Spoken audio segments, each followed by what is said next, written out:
see the final score, we track the revenue stream. Welcome to the show that treats the sports world like the multi-billion-dollar business it is. We dissect the ownership deals, the television right battles, the NIL impact, and the media figures driving the entire narrative. From Wall Street to the locker room, we follow the money and the people who control the message. Welcome to Press Row, the business of sports, right here on the Empty the Bench Network. Now, here's your hosts, Callan McClurg and Nick Morgasen.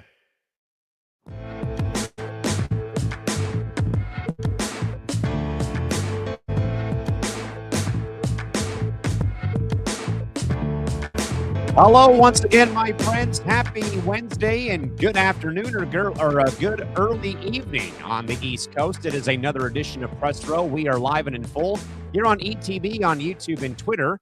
Today, though, we are being joined by our good man, Mr. Nick DiMartino, filling in today for Nick Morgasen. Callan McClurg joining you folks here from Southern California. Nick D, welcome back to PR, my friend. Great to see you as always. How's it going today? Yeah, thanks very much. I'm doing all right. Nick Morgasen looks a little different today. Just a little. I think there's more hair. Still got the glasses going on. Yeah, well, I don't normally wear glasses, but I'm stuck wearing glasses for a little bit. So, that's the thing when you wear contacts. That just then you wear glasses and people are like, wait, you wear glasses? Like, I can't get it past anybody that I've been wearing glasses. Oh, I bet. Give shout out to our good man Cal saying good afternoon. But of course, folks, again, because Nick Morgasen is away for today's episode, our program obviously got moved back a few hours, and also we are cutting back from a 3-hour deep dive to a 2-hour deep dive today. Yep. So we're going to take you here from roughly 6 to 8 p.m. Eastern, 3 to 5 Pacific here this afternoon and evening. Of course, folks, you can find us on social media. We are over at Press Row ETB, and of course, follow the network on social media. That includes Twitter, IG, and TikTok, all at ETB Network, and more importantly as well, hit us up on youtube.com/ETB Network. Like and subscribe, ring that notification bell, and also jump into our live chat, though, too, on YouTube and Twitter this afternoon. Because we do, though, have one pressing question we want to get to the bottom of, though, here today, which, of course, is, does the recently revealed Tiger Woods footage change how you view Tiger Woods as both the player and a person? Let us know down below. That is our burning question for the day.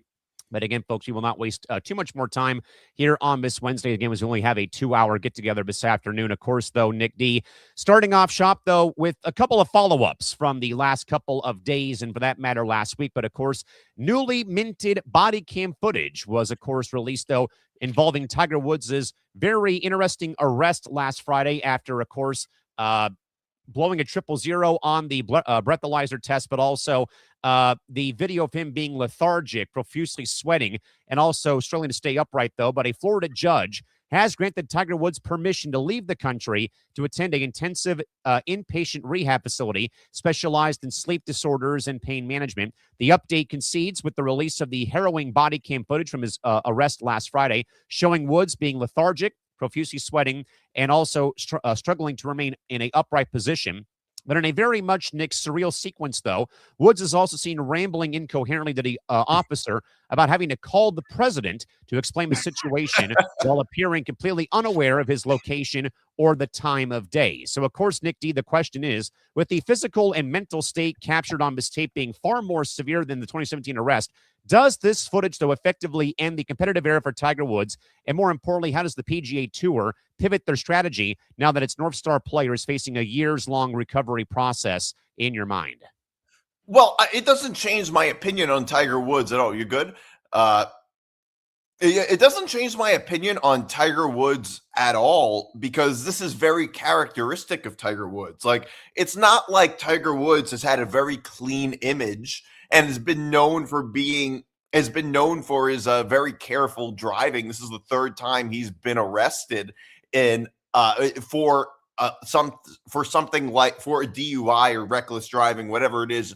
This is at least the third time it's happened in the past 10 years. So, no, it doesn't change my opinion of him at all. In fact, if you were to say a famous professional athlete is going to be arrested for his car flipping over and while driving under the influence, I would say my first guess would have been Tiger Woods. So I mean, I would have. It's not like Derek Jeter did this or something like that. An athlete with a much cleaner image. Tiger Woods does this pretty frequently, and he probably drives under these conditions all the time. We just don't hear about it because he doesn't crash. So, not at all. It doesn't change my opinion on Tiger Woods at all. I think this is very characteristic of him. The only thing that doesn't surprise me, the only thing that does surprise me a little is that there wasn't like a mistress in the car or anything like that. That's the only thing. But no, it doesn't. Tiger Woods is the ultimate example of an athlete with a very complicated reputation and legacy. That's really just what Tiger Woods is. I agree, Nick, in a way that, and I think that, Morgasen and I talked at length, though, to kick off last Wednesday's show here on ETB concerning about, that this, again, is another thing that we talk about Tiger Woods, where I think, though, that our acting producer today, Tom Albano, said it right, though, I think on the lounge over the weekend, I want to say last weekend, that still, though, in a way, do you have to, separate the art from the artist in this situation? But I think, though, Nick, when it becomes a domino effect or becomes a, never-ending trend, it's in a way, you're listening to your music library and you happen to hit repeat one on a song and you keep listening to it over and over and over. That's what it feels like with Tiger Woods in a roundabout way, that this becomes a repeat cycle of him always being involved in some capacity. Now, I think what was more harrowing, though, regarding the incident, though, was about, it's another rollover crash. And as I think I mentioned, though, that the most recent one, though, 4 or 5 years ago, that happened after the Genesis Classic at the Riviera up on the west side of LA, was one that I thought, like, oh, no, here we go again, as I kind of alluded to last week about, that's a year removed of Kobe Bryant's death and the helicopter crash. And then, here's Tiger Woods, and we can, in a way, though, Nick, say, well, hey, Tiger's still a 15-time champion. But that's, I think, now getting more and more, I think, lost in the shuffle, because now we're not talking about Tiger Woods, DiMart, for, on-course domination. I think that you and I may have talked about this, I want to say, on the lounge in a way, though, when I was writing in, though, or maybe over the course of the last, just in general, via whatever it might be, that no one now thinks of Tiger Woods as being the golf, the owner of golf now. People now only remember him for tabloid headlines, all the injuries, and now I think this spat right here, DiMart, would not surprise me one bit if more and more people start turning their back on Tiger Woods, which I think would go back to my point, though, from last Wednesday. If Tiger Woods is actually going to say, I'm going to go get treatment and actually try to, get myself back in working order, then I said, you better practice what you preach, though, and actually go and do it. Not go there for a week, give it up, and then go back to old habits, though. I think that we're all in a way can be kind of guilty of, saying we're going to do something that we don't fulfill those obligations. But I think, though, Nick, that's what's more, I think, of my perspective. But I would also, though, DiMart, ask for your thoughts. That body cam footage, though, Nick, I really think, though, is a very bad look, though. And I think adds another layer, especially with, the lethargic way that he was, profusely sweating. Then, of course, he makes the comment, though, I better call the president. Like, that was the funniest. What are we doing here? What was funny is that, like, if this wasn't Tiger Woods and it was just a random guy, the headline would be something like Florida man instead of Tiger Woods. Like, that's what was funny. Like, Tiger Woods looked like the ultimate Florida man in this body cam footage. That was one thing that I thought was kind of funny. As far as like his legacy, I still think that he is. I think he's remembered for both. I think he's known for basically being almost like the Caitlin Clark of golf. Like, he basically single-handedly made the sport significantly more popular. And people do remember him for that, but they also remember him for these absurd headlines. He's remembered for both. Like I said, his legacy, I would say, is fairly complicated. I also think Tiger Woods is a little bit of a tortured soul. I really do. I mean, he is somebody who has been a prodigy since he was a child. Yes. I mean, he was on, like, I think late night shows with his father, if I'm not mistaken, when he was just like, what, 10 years old maybe. And, people who are brought up that way typically don't end up okay in adulthood. that typically happens. They are often tortured souls. If you look at somebody like, I don't know, if you look at all sorts of pop stars too, if you look at, like, the best example I can think of is like Michael Jackson. I was going to say Michael Jackson. I would go a bit like more to kind of date myself. The life and tragedy of Aaron Carter. I remember going to see him when he was like at his apex in the early 2000s, when he was, selling out, sports arenas and stadiums. And then, it comes crashing down with, the divorce of his parents and all that sort of stuff. So that part I can totally understand. Because that's how I see it. Like, I just think that he has a lot of internal demons that he just has never taken care of. I mean, everybody's talking about, like, how do you not have a driver as somebody that wealthy? Which, yeah, I mean, he can afford a driver for sure. 1,000%, and twice on Sunday. But I think a lot of people are speculating that the reason he doesn't have a driver is because he wants his life to be very secret and private. And he doesn't want a driver to see what he does in his day-to-day life, which, I don't know. Even if you want your life to be private, if you have just one driver, I mean, that you can trust. Yeah, if you have the same driver over and over, and you're not like constantly like, for me, for example, getting different, ride shares to work or go to sporting events or what have you and things of that nature. If you got the same person, though, doing it, I mean, that's a different story. Right. Like, that's what I can imagine. But I mean, first of all, he's not married anymore. So it's not even like it matters if he's screwing around. But also, it's just like, even if you are using drugs, there's no way of drivers necessarily really knowing it. I really just think all of this is just kind of insecurity. But even if you just have one driver that you can just trust, that you don't want your personal business getting out, you can do that. As far as him being granted permission to leave the country for rehab treatment, I mean, it is always kind of strange to me how people always need to travel such distances just to get treatment for certain things. You ever notice that when people like need to go to rehab or something, they often like go to Florida or they go to, or something like that. He's already in Florida and he has to go like overseas. Remember Shane Spencer, the baseball player? When he was on the Mets, he cut his foot on a piece of glass and he had to go to Florida to recover. I was like, well, why do you need to go to Florida? Like, I don't even really understand. But that is always interesting to me, how people just like, I don't know why he needs to go overseas for rehab treatment. I don't understand what they have there that they don't have here. Maybe there's something that's allowed there that's not allowed here. I don't know. Could be. I mean, yeah, there could be some differences between rehab here, rehab in Europe somewhere, overseas markets in general. I guess, Nick, the pivot, though, for me, though, would probably be about this weekend with the Masters opening up shop on Thursday at Augusta National. And obviously, Tiger made that one of his mainstay, events over the course of his year, though.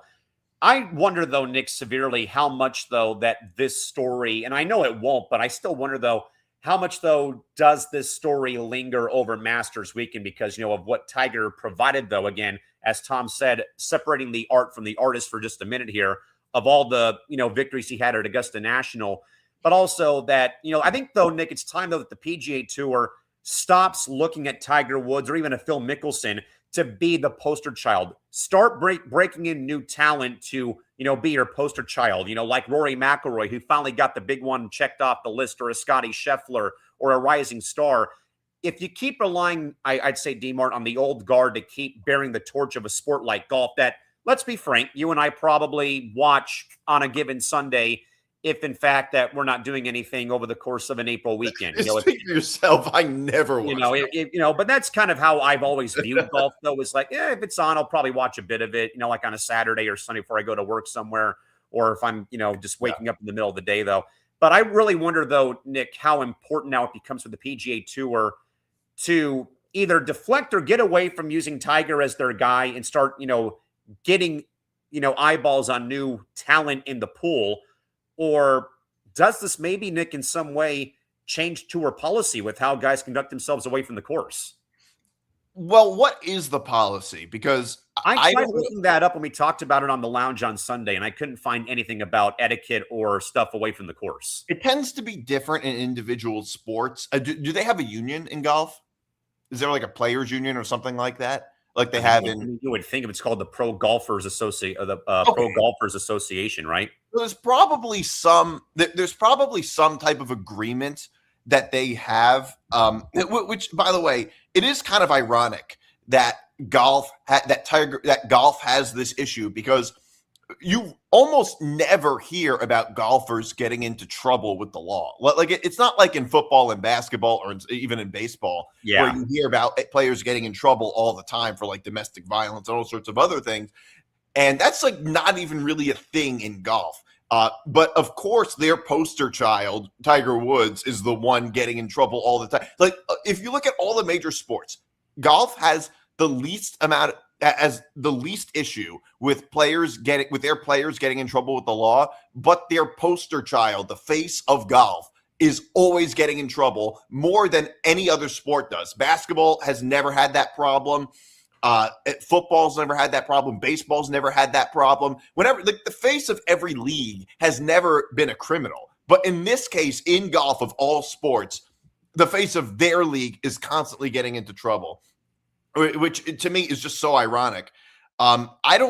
It might not. I don't know. I mean, I wouldn't say that the issue is the policy that they have. I don't really know what golf's personal conduct policy is, but I don't think it really matters, because this is only an issue with Tiger Woods. Like, it's a Tiger Woods issue. It's not a golf issue. And Tiger Woods is not going to be around much longer. He's almost 50 years old.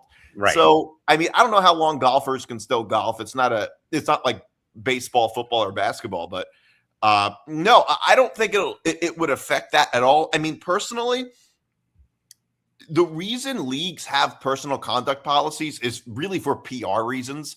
Ultimately, it's not the league's problem what players do off the court or off the field. Ultimately, or in this case, off the course, it's not the golf's responsibility to punish Tiger Woods. That's why we have a legal system in courts. But it's really for PR reasons. And you don't want to have, no sport wants their star players to have a reputation. Nobody wants to be the NBA in the early 2000s. Correct. Which was like a great point. Like a reputation, or the NFL 10 years ago. Like, nobody wants that for their league. So that's the reason they have these personal conduct policies. As far as golf having a new face, I mean, yes, but it's not that easy. It's a similar thing with the NBA. Who is the face of the NBA right now? Well, it's all guys past their prime. You guys, LeBron, Steph, maybe Durant, you can say. But like, the best players in the NBA right now are not the face of the league. Jokic, SGA, I mean, those are the two best players, and they're not, like, nobody would argue that they're the face of the league.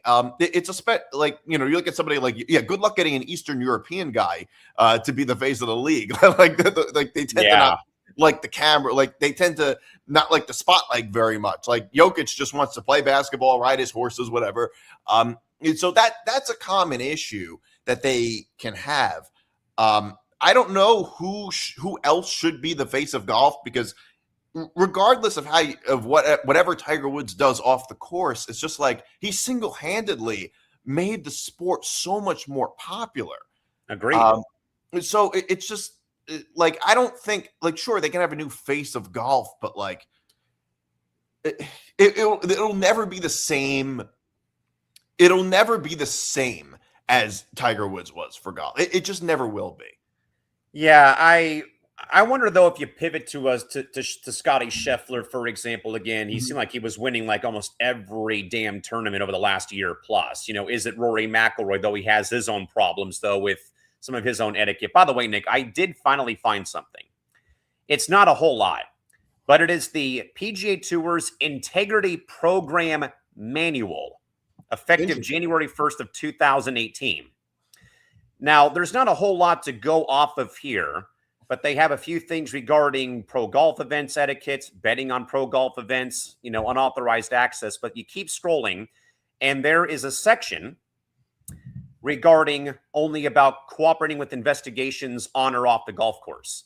Other than that, Nick, there is nothing laid out, though, in plain lettering about what exactly is any kind of punishment in regards to the PGA Tour and personal conduct, which I think is a little bit interesting that they would not have one of those in place, to, as you kind of mentioned.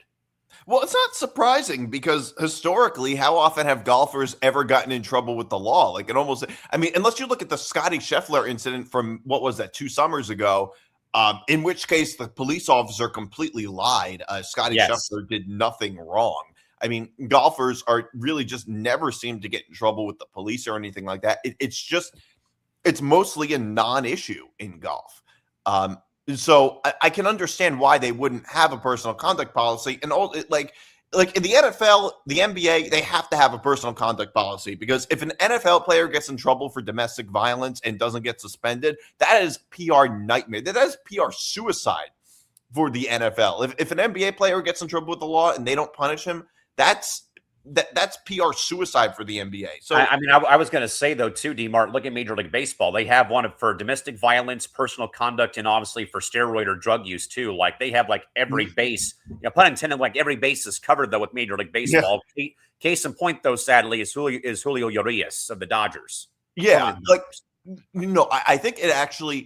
I think it's actually a little underrated how many baseball players have had issues with domestic violence. Like everybody knows about the NFL and, the NBA and not so much anymore, but certainly used to have a reputation for being full of criminals. But I mean, the MLB, like they do have their fair share of guys who got in trouble with domestic violence. I mean, Domingo Germán is one of apparently did it in front of an executive or something like that, which is completely crazy. Like, what does he do in private? But yeah, it is underrated how much that happens in baseball. Yeah, I mean, in SoCal, Julio Urias had it happen twice in a matter of the season. The first time, was a lengthy suspension. The second time, though, it happened after a soccer match that him and his wife were at. Like he, per reports, had beat her up in the parking lot after a game was over. Yeah, and that obviously that ended his career, though, in Major League Baseball. You can look at Trevor Bauer, who now just signed with the Long Island Ducks of independent baseball. Again, that kind of went sideways, though, with the accuser with, false statements or this, and then they were fighting over money. There's a lot of gray area in the Trevor Bauer. That was a lot of gray area in that one. Now he's back at stateside, but now playing over with the independent league Long Island Ducks of the ranks, though, of independent league, though. But again, if you have any thoughts, though, again, our big question for the day, again, does the footage, though, of Tiger Woods change how you view him as a person or even as a golfer? Again, let us know down below throughout the course of the day. Obviously, I'm one to believe, it's a Hall of Fame career, though, was, but ruined, though, by own self-destruction. Simple as that. I mean, I don't know where else we can go with that. But, I mean, the thing is, I would almost compare him to somebody like Michael Jordan in a sense. Like, Tiger Woods is like the Michael Jordan of golf in a lot of ways. But, Michael Jordan also has a little bit of a complicated legacy. And he hasn't done anything like this, like with Tiger Woods, like with cars flipping over or anything like that. Nothing. I mean, there was a talk of was he gambling on golf when he was playing? Was it this? Was it that? Well, he certainly is. I mean, look, Michael Jordan certainly has his vices. He is a degenerate gambler, but he's so wealthy he can basically afford it. So in that case, it almost doesn't matter. It's like being an alcoholic if you have like an iron liver or something like that. He does have that vice, and he certainly had some personality flaws. But the difference is that with Michael Jordan, everything got swept under the rug. Like there was a story, he once punched Steve Kerr in the face at practice. And everybody's response is, well, he's competitive or Steve Kerr deserved it. Like you would never, if Draymond Green did that, nobody would ever say that. Nobody said Jordan Poole deserved it. But yeah, I think it's a similar type of thing with Michael Jordan. Like for sure, a complicated, or Kobe, even somebody like that, all-time great, but a complicated legacy. But this is just, it doesn't change my view of him because his image has been tainted for more than 15 years, now longer than 17 years, 16 or 17 years now, since it turned out that he was cheating on his wife. And ever since then, which by the way, I think hurts him a lot more because he's a golfer and golf has a much cleaner image than most other sports does. Like if he was a baseball player and did that, I don't think it would have mattered as much, but because he's a golfer, it hurt a lot. It hurt his reputation a lot, but no, the short answer is no. This is very characteristic of Tiger Woods. And again, folks, we'll keep an eye on the story as it goes on. But again, the body footage camera has come out regarding Tiger's arrest. Again, lethargic, sweating profusely, Looked like he couldn't even stand up, though, and even told the officer in charge he had to call the president, too, again, as we had documented last week of him changing the radio, looking at his phone. But again, we'll keep an eye on the story as time goes on. I love the way, by the way, I want to say, I love the way he talked to the police officer, because he was just like, hey, I just looked down at my phone for like a second and then everything just flipped over. I was like, and what does calling the president have to do with anything? Like, his answers just like, it totally revealed how inebriated he was. Yeah, I mean, definitely. And as I think Morgasen and I said, though, again, he was also caught with 2 pills on him, too, from all the years of, the back, the legs, the broken leg of the last rollover crash. And obviously, as Nick Morgasen has shared, though, about his, his own dad with the doctor's warnings about, being on the painkillers, hey, this can be addictive, be smart with it and whatnot at this rate. And, Christy Wilson had to bring up a good point, though, Nick. He's also dating the president's former daughter-in-law, too. That's why he said, I got to call the president. Oh, but former daughter-in-law. Yes. Okay. I don't know. I think Tiger Woods probably just has a reputation with him just because of who he is and how famous he is. I don't know if that has anything to do with that. It's just, as we said, though, it's just the long timeline, as you just said, though, about, 2009 and how that played out on the ESPN headlines all the way to his comeback, and then the last 2 rollover crashes within the last 5 years. Nick, from one rehab story to another rehab story in the NFL involving star wide receiver Puka Nacua of the LA Rams, who also over the weekend checked into a residential medical treatment facility. His attorney, the attorney for Mr. Nacua, Levy McCatherine, confirmed the move to the California Post, saying that Nacua is seeking help for personal challenges exasperated by the stress of his recent civil lawsuit. Nacua is currently facing allegations of both anti-Semitic speech and physical assault involving 2 women that he had bitten on New Year's Eve. So, Nick, from a team perspective, does this proactive move into rehab shield Nacua from immediate NFL discipline action under the personal conduct policy, or is the NFL league office forced to act regardless of his treatment status, given the nature of the allegations involving those? Again, we heard, though, about the bite marks that were left behind, too, and even had seen a photo of them per numerous outlets as well. Well, I don't know, because I'm not a lawyer, so I don't know exactly. Like, there's a lot of legalese involved in that, but I would say it is interesting. I think well, first of all, he's going into rehab for what? Like, in Tiger Woods' case, it's for substance abuse. What's this rehab for? Biting? Is he addicted to biting? No, they are saying it is, per the California Post, Nacua is seeking help for personal challenges that have been exasperated by the stress of the recent civil lawsuit. I mean, that sounds like it could just be going to therapy or something. I was going to say, like, it sounds more therapy than it does like actual rehab for drugs or alcohol. Right. Rehab for what? Like, if you go to rehab, you're trying to get off of something you're addicted to. Rehab is not trying to make your mental health a little is not trying to get mentally healthier. Like, that's what it sounds like. It sounds like therapy to me. Like, to me, the way I see this is that they're doing, this is PR.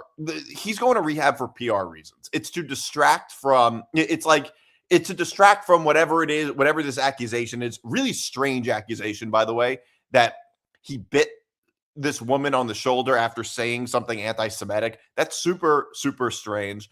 Yeah, apparently he's being sued by 2 women, though, for the assault, though, on New Year's Eve, per the reports, too. Yeah, I don't know. It's super weird. To me, this is clearly a PR thing. Like, it's like, look, instead of me being a villain, I'm a victim and I need help. That's the smart. I don't blame him for doing it. It's a smart idea. It's probably his lawyer who decided this, which I think is smart from his perspective, but I just don't buy it. Like, it doesn't make sense to me unless they're not revealing what it is unless they reveal what it is that he's going to rehab for. This really just makes no sense. Like if you get accused of doing something, the answer is not going to rehab. And that's part of what makes me think this accusation is true, because I feel like look, I don't know for a fact anything about what happened, but if these accusations are completely made up, don't you think the answer would have been, we unequivocally deny, Puka Nacua unequivocally denies this allegation, this never happened, blah, blah, blah. Gotta be. Wouldn't that answer, wouldn't that make a lot more sense than being like, oh yeah, I'm going to go to rehab? I mean, you would think. I think that we both agree. This is more of a therapeutic thing more than it's like actually rehabbing something. I mean, if we're talking rehab, we're talking about Tiger Woods and, the recent, rollover crash. This seems like it's more about maybe therapy. Is this anger management? Is this anger control? Is it this? Is it that? What actually is it?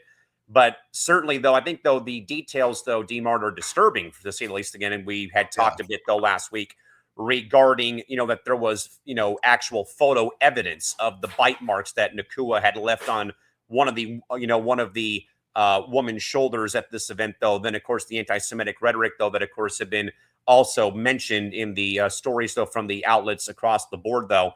But yeah, I don't know if rehab is the correct terminology to use, though, amid the legal turmoil he's in. This sounds like it's more anger management, anger control / I need to talk to somebody and go to therapy more than actually rehab.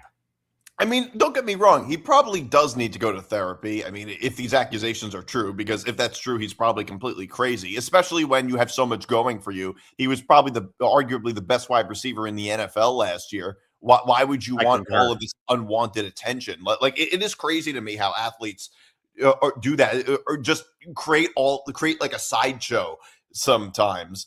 It's just a super strange, like lawsuit. Because so he left a visible teeth mark on her shoulder and bit her friend's thumb with significant force. That's my question is, though, like, what would the damages be? Because if you're going to sue somebody, there needs to be some damages. What would it be? Like emotional distress? I mean, you would think, right?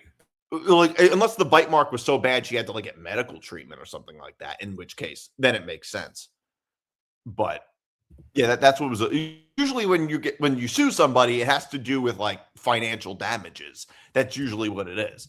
So, by the way, Nick, I just found a story from last Wednesday from NFL writer Sarah Barshop of ESPN.com. Mm-hmm. It says in part that Nacua entered rehab this week, per the California Post last Wednesday. Mm-hmm. Back in March, a woman in L.A. had filed a lawsuit against Nacua, alleging he made a unprovoked anti-Semitic statement on New Year's Eve and later bit her on the shoulder. The attorney later told the California Post that he was in rehab for a substantial period of time before any of these allegations broke, and he's scheduled to be there for a while longer.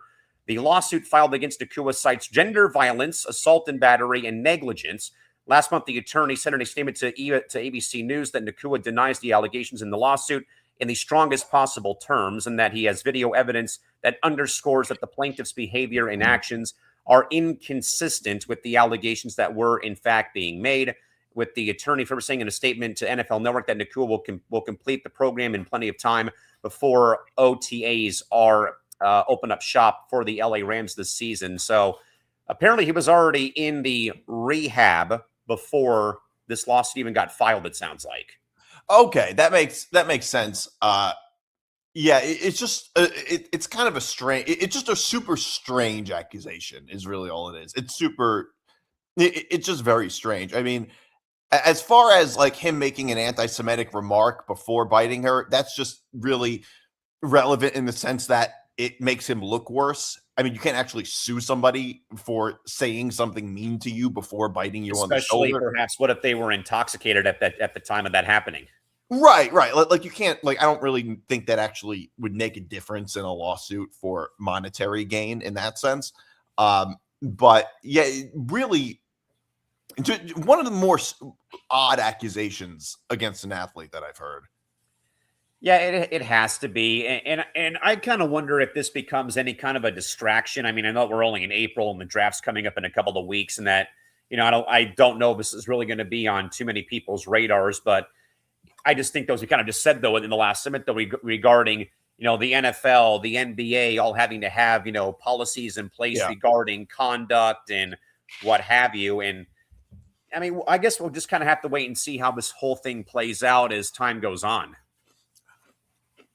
Yeah, I don't think it'll be too much of a distraction. I don't think unless so it's, either. unless it's in the headlines again, because we almost live in like a 12-hour news cycle. So much changes so quickly that, by the time football season starts, maybe this will be out of the headlines. But it could create a distraction. You never know, and that's always going to be some lingering issue. I think it would be a much bigger deal if he was a quarterback rather than a wide receiver, because quarterbacks are leaders of the franchise and are much more of like and have more attention on them. But it still is like it could be. It certainly could be. Yeah, I'm glad you said that, because it only seems like it's the star quarter, or it's like the quarterback position is the only one, or the wide receiver position sometimes, the running back position are usually the ones reserved for these headlines, which of course doesn't help the cause out. But we'll keep an eye on this Puka Nacua story as time goes on. Christy Wilson points out that Puka has been out of control lately, especially after shooting his shot towards Sydney Sweeney, whenever that may have happened. Wait, when did that happen? That's a good point. Let's go and check that out real quick and see. That's an interesting turn of events, so that's actually the case. So that happened January of this year, apparently. Oh, I mean, I don't think it's a big deal. I don't think that really matters. I just think it's, I mean, if anything, I think that's just kind of. I mean, so who really knows? Yeah. He said, well, here's what happened. And he just commented, love skydiving. He didn't say, I love biting you on the shoulder.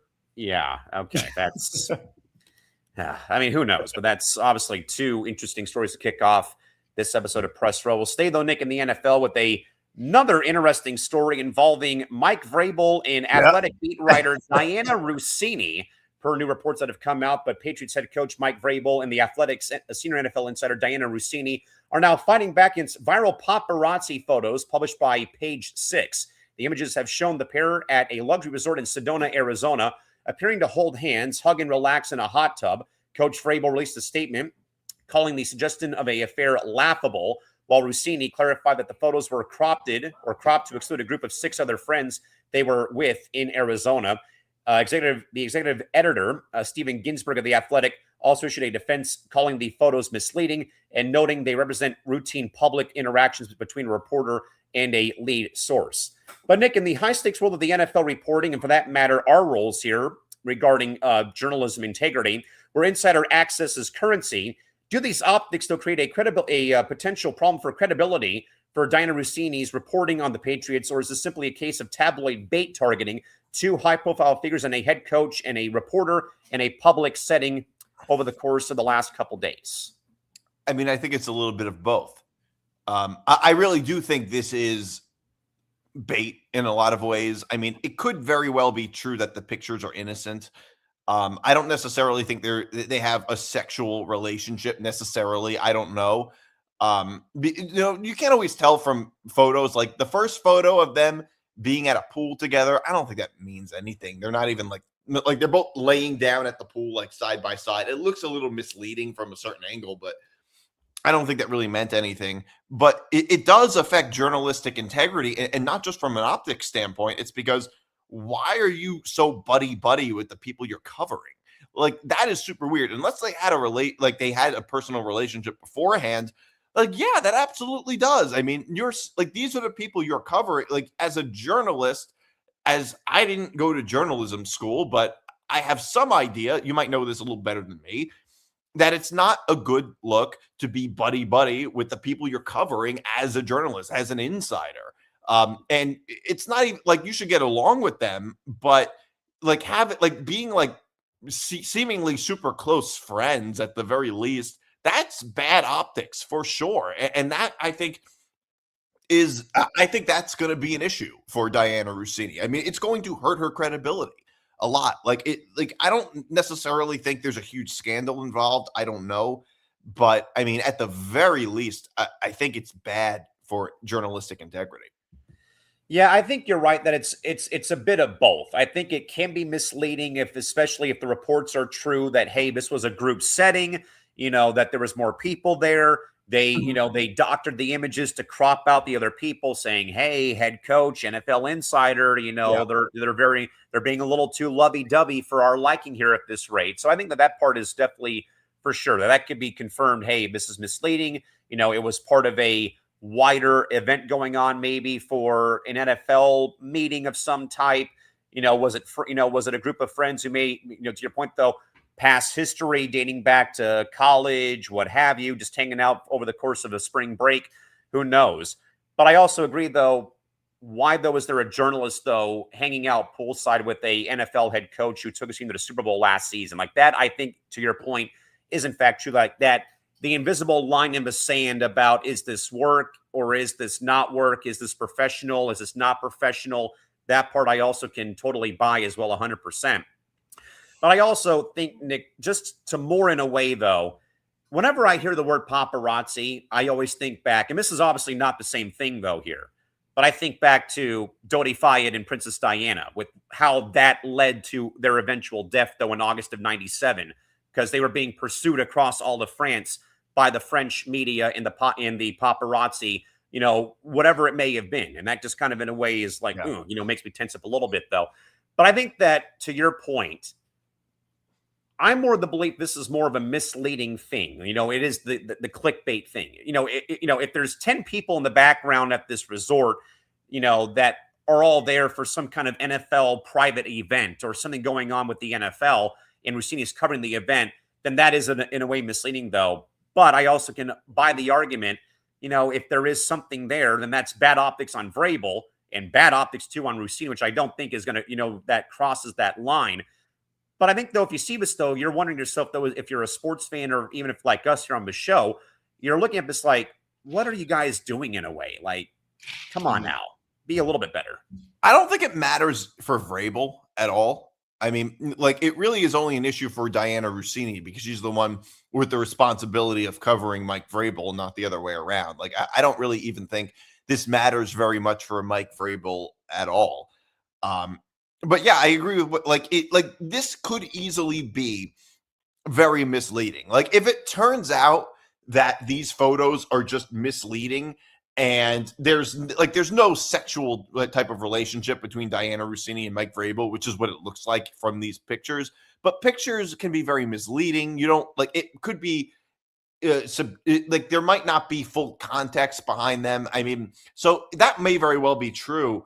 I just think it's still super strange and still just not a good look for somebody like Diana Rossini. Maybe this type of thing is more common than we think. I don't know.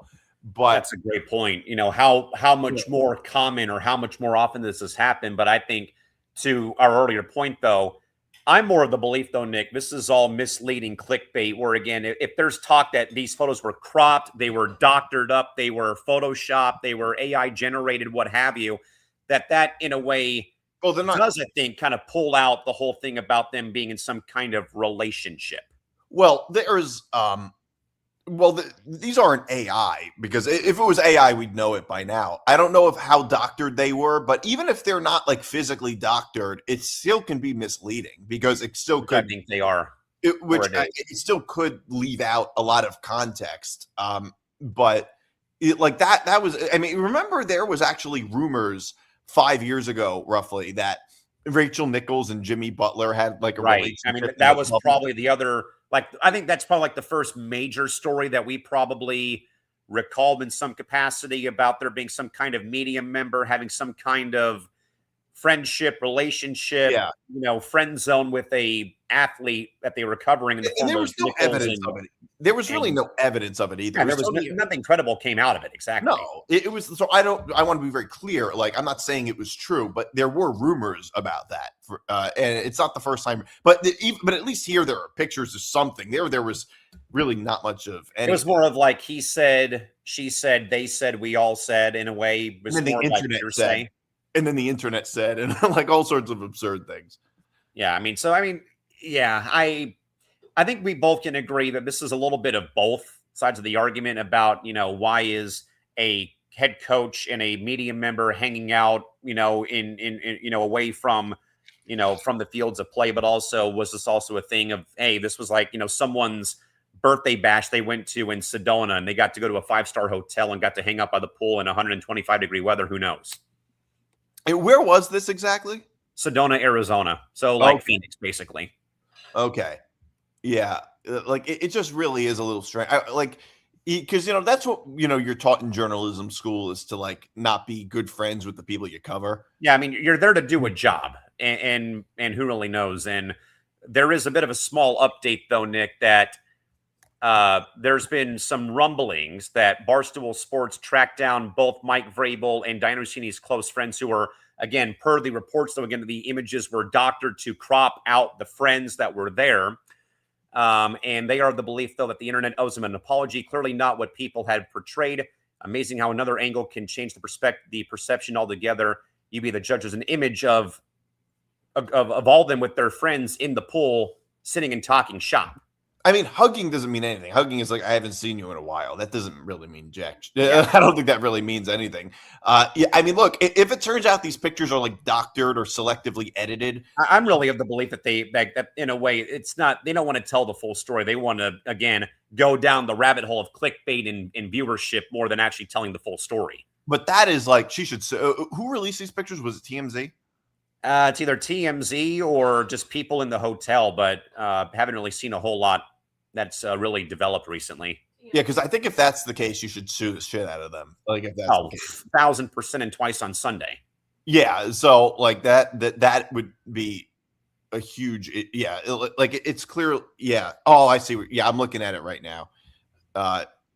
Because I'm looking at that picture.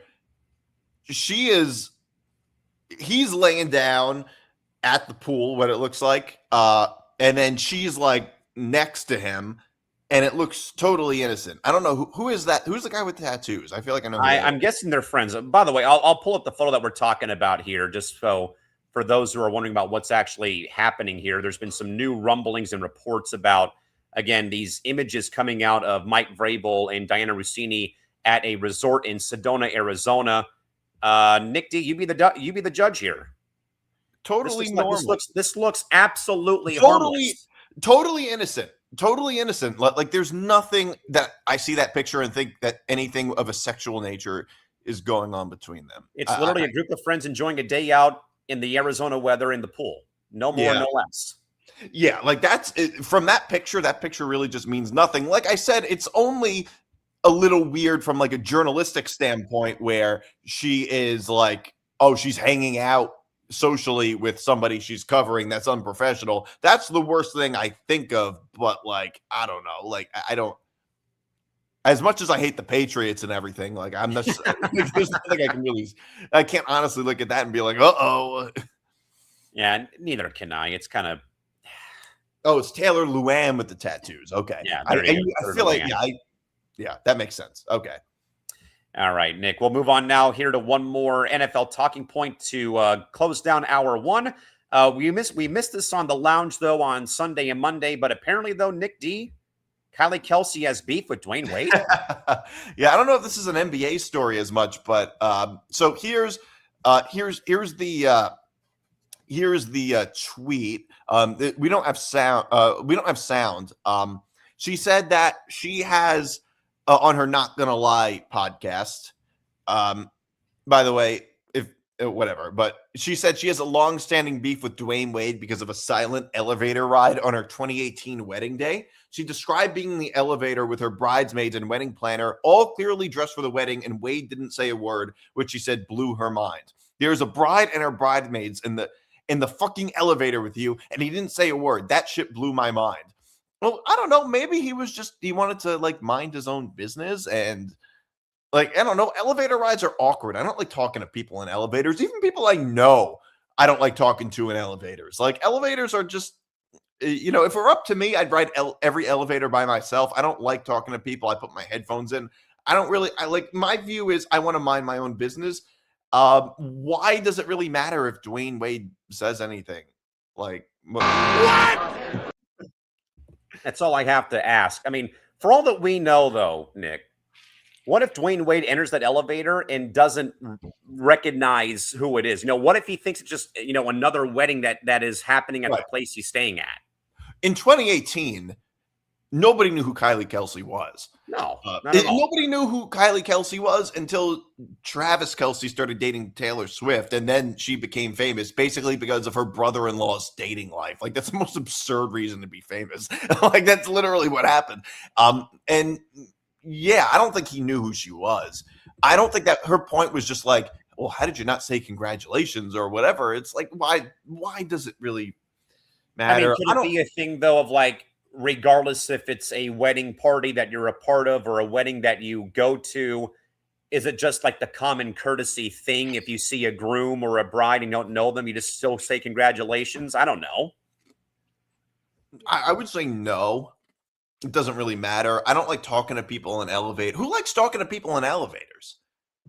Yeah, not me. I'm like you. I'll go stand in the corner, put in my headphones, listen to a podcast. It's weird. I don't like talking to people in elevators. Like that's it's a super strange. It's a weird kind of experience. I think. Yeah, you can say you can call what it is. It's awkward when you're in a elevator with somebody you don't know. Yeah, exactly. So I can understand why he wouldn't say anything because that's kind of weird. I don't know. I mean, look, Kylie Kelsey is horrible. Nobody. Christy Wilson says that Kylie is abrasive in her opinion. I think can we all agree? Yeah, she's just the worst. I mean, she is. Like I said before, she's only famous because she's not a good podcaster or anything like that. It's only because of who her brother-in-law is. That's really just all, and who her husband is a little bit, but that's pretty much it. Like nobody asked for Kylie Kelsey. She's not a good podcaster. It's like everything about her is just so off-putting. And I don't even like hate people that much. But I really just can't stand her. And then Christy further says Kylie was on New Heights with Jason and Travis long before T Swift even entered the picture. But she wasn't that famous. She still wasn't that famous until, again, she broke off of doing their show and doing her own content. Yeah. Super. Yeah. It's just like, I can't stand her. And, now Jason Kelsey, he's very much in the public eye. Just be like, he's like Jason Kelsey is also riding the wave of his brother too. Like, I was going to say, and didn't I hear that he's going to be hosting the par 3 tournament for the Masters this weekend on like ESPN Plus or something like that? Like, what the hell? Like, in a way, to use a line from Nick Morgasen, who the hell asked for this shit? Nobody. Nobody did. Yeah. Super weird. Very, very weird indeed. With that, folks, we'll take a break here for a moment, and we'll get to hour 2 here in just a few minutes.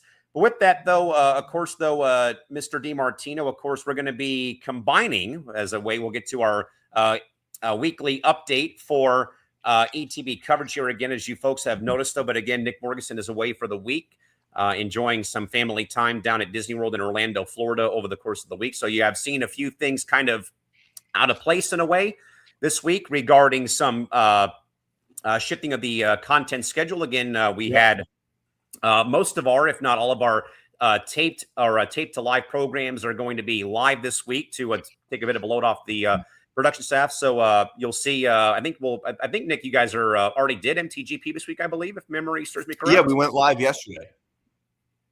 Tom and I went live yesterday, which I'm sure was a bit different. Of like, oh, we have to do this live and not actually do it taped to live. Yeah. I mean, that type of show is that show I don't think we've ever gone live on that show before. It's one of the OG shows on the network, so. It was always so with that, so as we were saying though, but again, some of the programs though that it usually would be reserved for a premiere date on Wednesday or Thursday or on a Friday, all those are being done live this week, as you saw with MTGP, ETB Sports earlier on this Wednesday, and going forward the rest of the week though, just to take a load off of us though here when it comes to the scheduling of the programs. Right now, we will though have clips though for you though for social media to keep the combos flowing until the next week of programming. But also, more importantly, starting on Sunday this week, both Nick and myself will be manning a 2-man ETB Lounge for a 3-hour get-together starting this Sunday and every Sunday going forward. We might, though, still try to shift back to Monday when, in fact, we get towards the NFL season coming up, depending on what Nick's radio schedule looks like at this rate and whatnot going on. But some things have changed, though. Some things are changing. Some things are going to be back in the regular places, though, coming up next week, right back here inside of the ETB network. But of course, folks, we invite you again to find us on social media. Again, that includes us on socials, again, on Twitter, Instagram, and TikTok for the show at Press Row ETB. And of course, follow us, the network wise, over at ETV Network when it comes to the entire network's platforms. Yep. And more importantly, again, go like and subscribe and find us on YouTube. Again, youtube.com/ETV Network. And as we close in on those 4,000 watch hours, getting close to 3,000 when it comes to the first threshold. And of course, 4,000 is our ultimate goal. So again, like and subscribe and go and check out our content there. So we can hopefully keep the lights on, So we can please keep the lights on and more importantly, keep our beer taps going on Sundays now when we move the program for the ETV Lounge. Yeah, well, although this Sunday, I think you mentioned, we're going to be on at 5 o'clock. Yes. We're going to be a little earlier this time. Yeah, a little bit earlier, and then we're going to be in that sweet spot, though, when it comes down to roughly, I think about, I want to say 8 to 11, I want to say, in the evening, starting the week after on April 19th. Roughly. Yeah. And then football season, I guess we'll have to figure it out. Maybe. Once the king of the American sports psyche comes back, we will go ahead and try our best to do that now. It's better than doing the show live during like the 1 and 4 o'clock windows, but yeah, I mean, and usually this program is in the 1 to 4 time slot, but again, with Nick's schedule today, that's DiMart's schedule today. We had to push the show back just a little bit though today, which is totally fine with me. Today was an off day with me for work, but again, if you're just noticing a few things out of place today, don't worry about it. See what happens when Morgasen's not here. Everything turns to chaos. You know what? I'd say it's controlled chaos. We've been having a good time. We've been doing great. That's how valuable he is. Yeah, very valuable. And we hope that he's enjoying some downtime right now with the family down at Disney World in Orlando, Florida. With that, though, Nick, we'll get into hour 2. Again, this is our last hour, by the way. So we'll go as long as we can, though, with some other topics of that main fact come across the wire here. But, Nick, we'll stay, though, in the NFL again for the upcoming story here to kick off hour 2.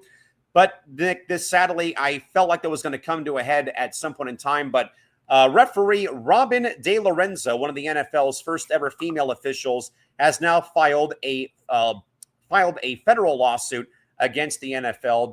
DeLorenzo claims the NFL and their officiating grade system is a boys' club metric built and controlled by men to lower the scores of female officials to prevent them from working postseason games. The NFL issued a statement to FOS and called the allegations made by Ms. DeLorenzo baseless.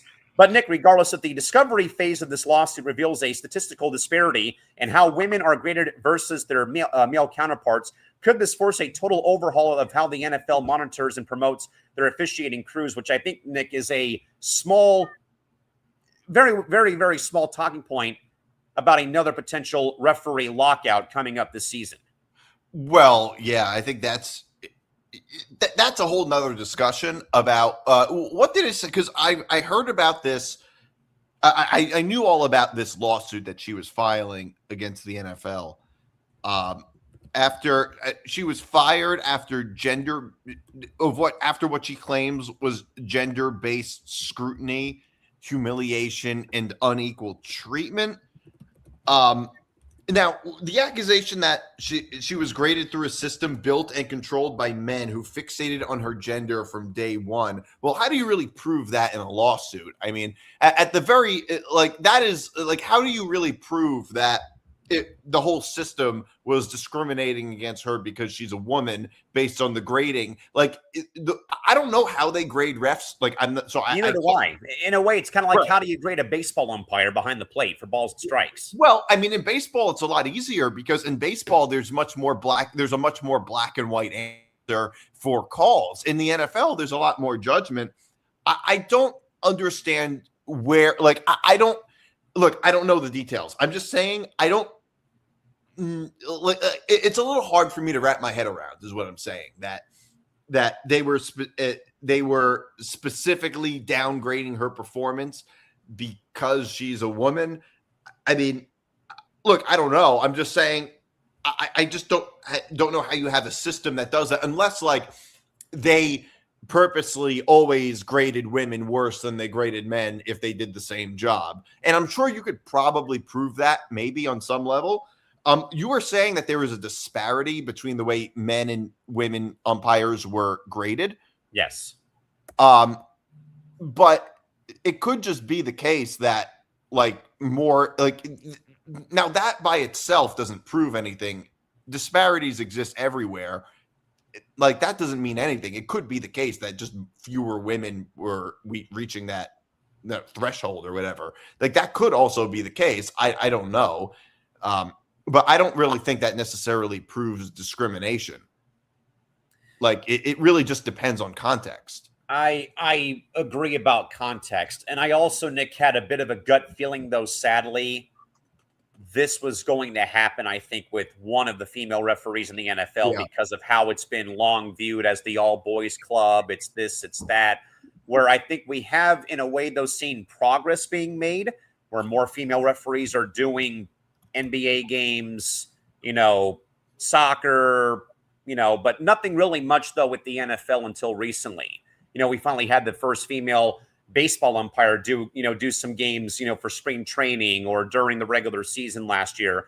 Hockey's slowly trying to bring more female referees into my league in the AHL, for example, or the East Coast Hockey League, trying to make them work up to the NHL level. But I always, though, Nick, kind of wondered, though, that while it's great that the NFL is trying to blaze this path forward for female referees, I always was, in a way, like, stressed a bit, a little bit, like, okay, so sadly, when something goes sideways involving a female referee, it becomes a massive news story, and then it would be something like this happening, though, too, on the NFL's watch in a roundabout way. Well, it's similar to, like, if we started seeing women coaches in, say, a major, like, say, the NBA. The NBA is the only sport I could really see that happening in, having a woman head coach.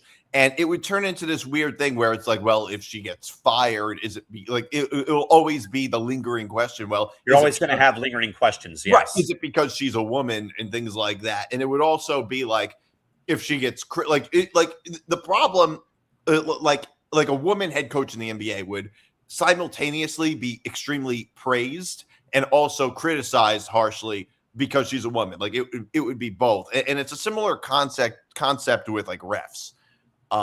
Now, like, I don't, like, the thing is, though, there aren't that many refs that are women in any sport. Like, I mean, you do see it a little bit in the NBA and the NFL. You see it a little bit. There's not a very big sample size, though. So it's a little hard to say, well, women are graded lower than men. It's like, well, maybe there's one or two women refs that kind of just bring it down for everybody else. It doesn't really prove anything. Like, it really could just be like, there's not even a very big sample size. So it doesn't, I just don't think there's a lot of context to that. And also, the refs that have been there the longest are also all men.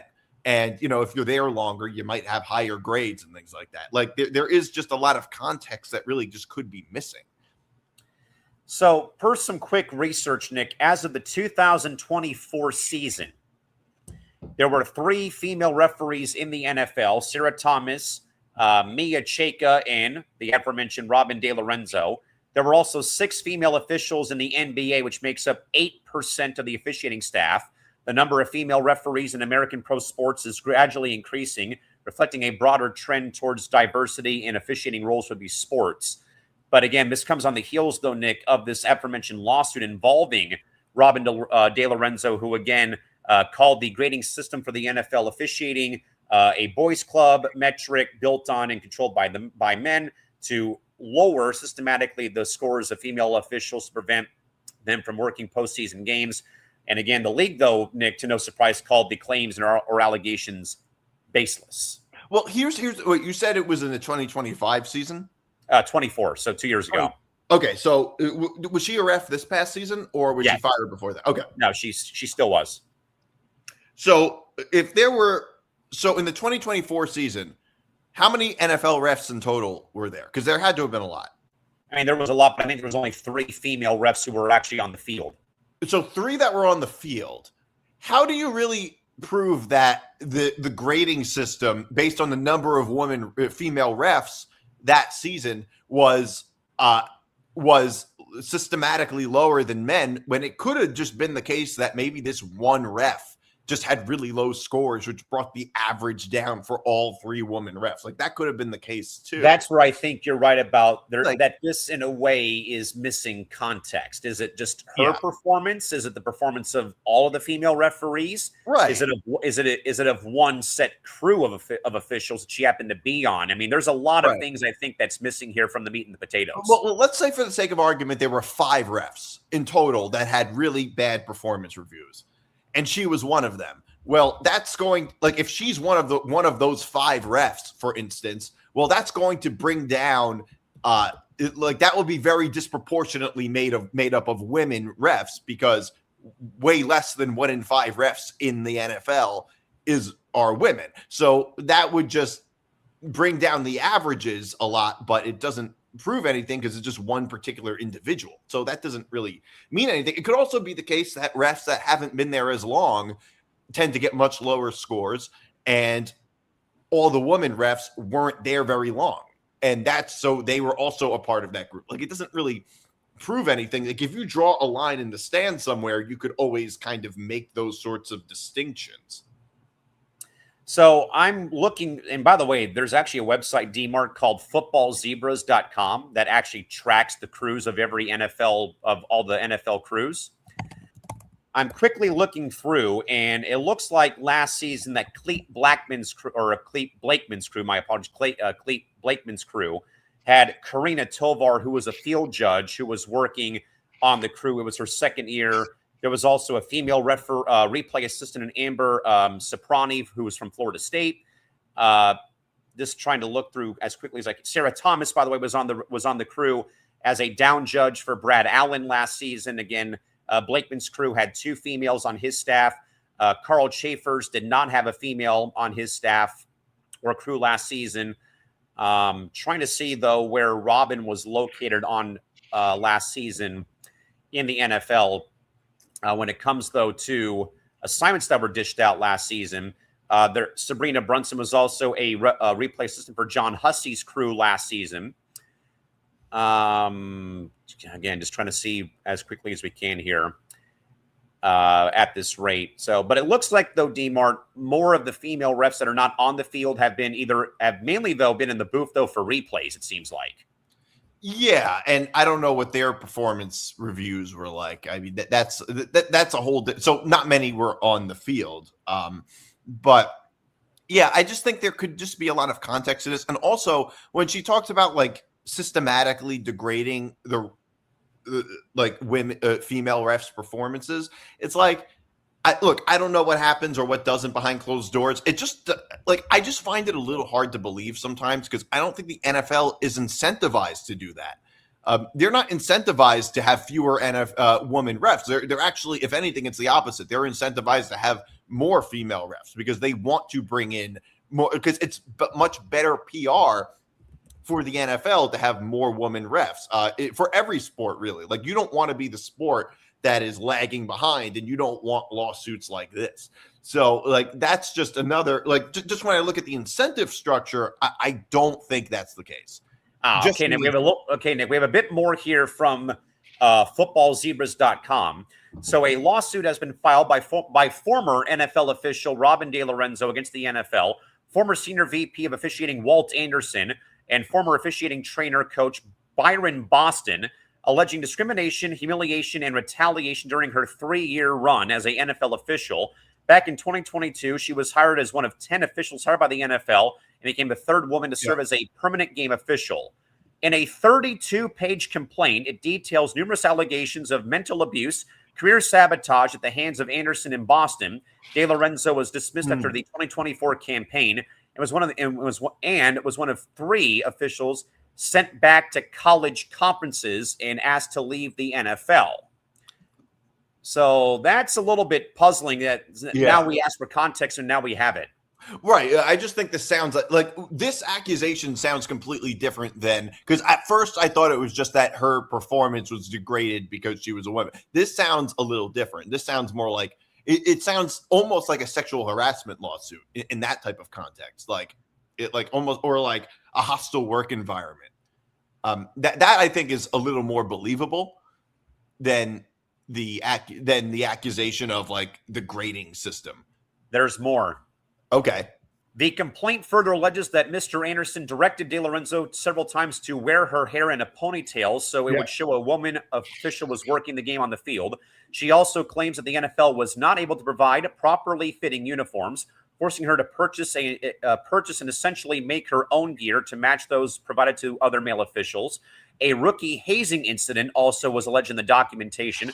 She recounted that at Steelers training camp, she was made to sing in front of players in her crew, similar to a ritual that then Steelers head coach Mike Tomlin said his rookie players took part in. Walt Anderson is accused of also recording a portion of it against her will, despite telling him not to in advance. The complaint states that Anderson deleted the recording at her request and also singles out veteran referee John Hussey, her crew chief in her first season. When she discussed her concerns about Anderson's suggestion about her hairstyle, Hussey allegedly responded, "Who do you think you are? You are to listen to your boss. Are you crazy?" Open and close quotes.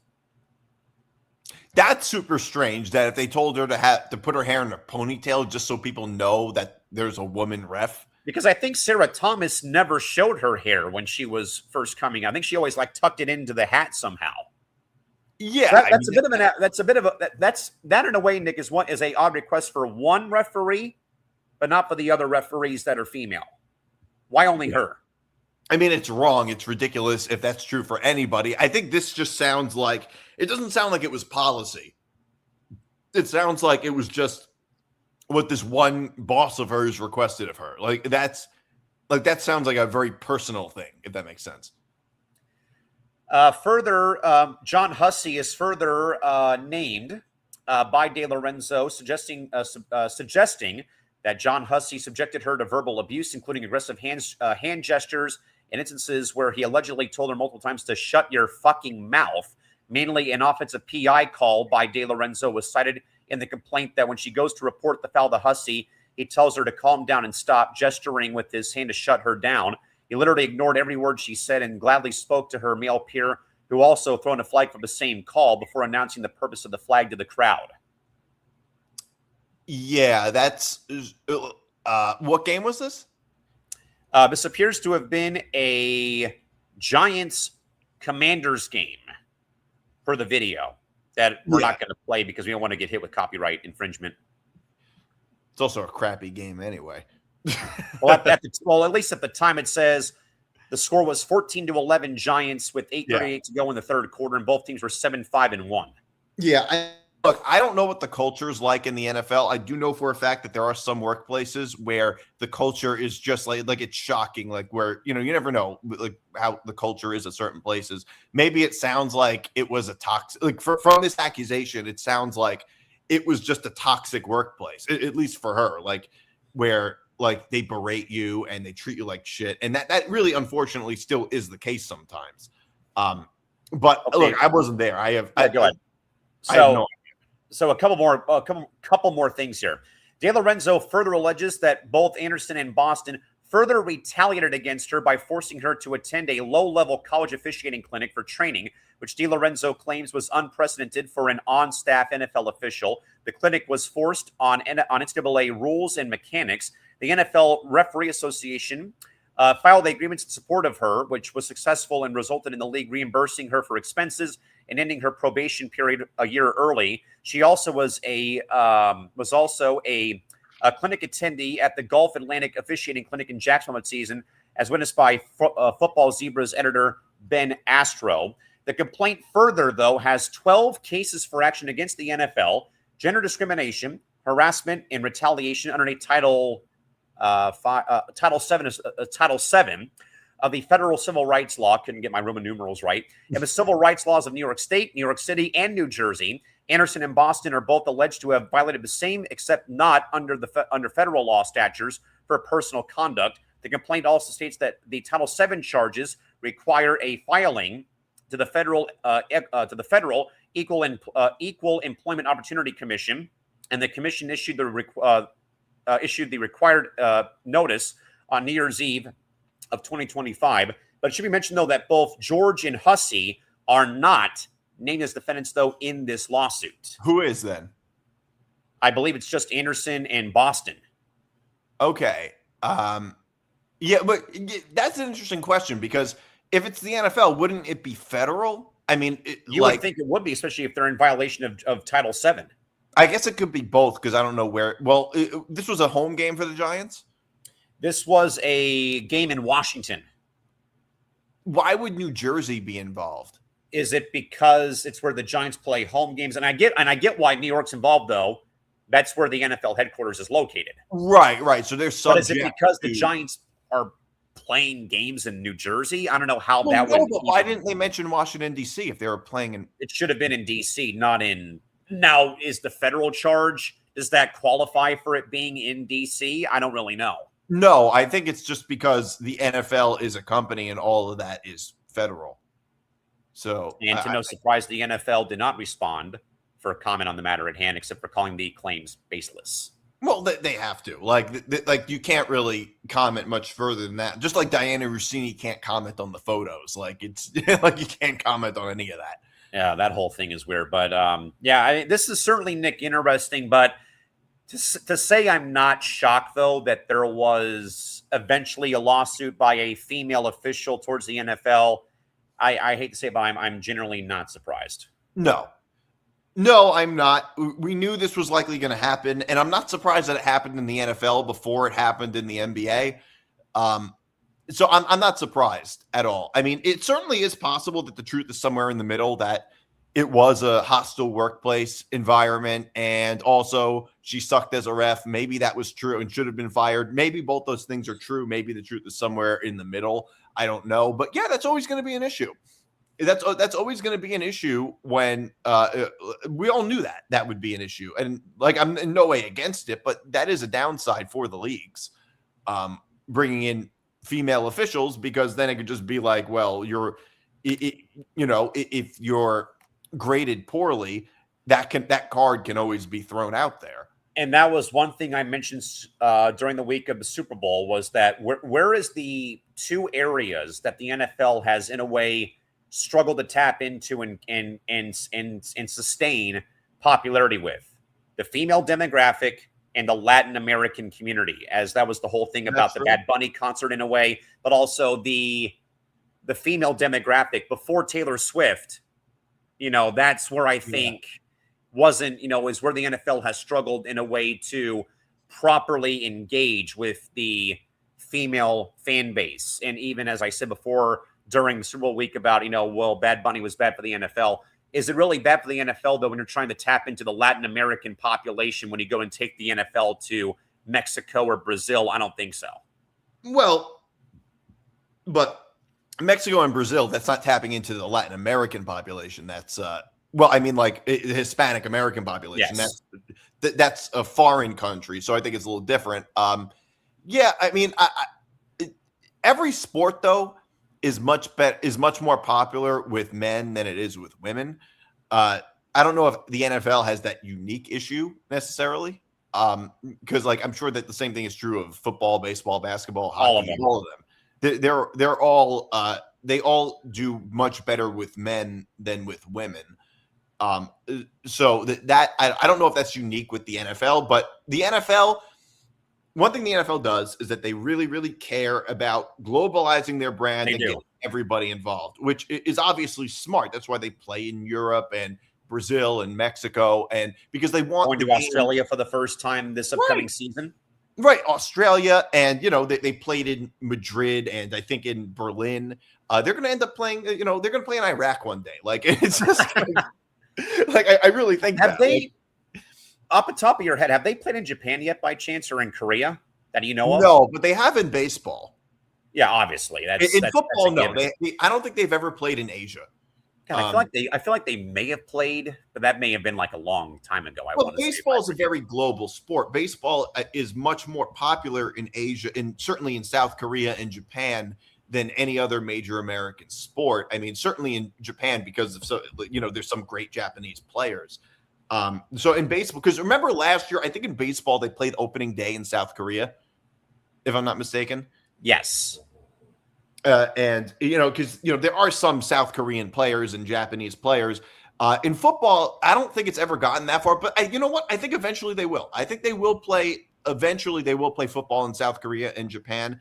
Although football Yes, they have played games in Japan, Nick, albeit a preseason game or exhibition game. Not a regular season game, though. Yeah. But in 1976, the St. Louis Cardinals, where they were in Arizona, beat the then San Diego Chargers 20-10 in Tokyo, Japan in 1976. They've also had the Rams play the Niners, Denver play Seattle, the Dolphins and Raiders, Oilers and Cowboys, Saints and Eagles, but all of them, though, have been exhibitions for right now. So I think that's probably the next stop on the map, though, is going to be Asia for a regular season game. Yeah, I think that'll be the next one. I mean, the question is, how about in basketball? Have they played games in South Korea or Japan? Oh, let's go and check real quick. Has the NBA played games in Japan? I feel like they may have at one point. Let's see. Yes, the Suns and Jazz played 2 games in Tokyo in 1990, most recently in 2003. Yeah.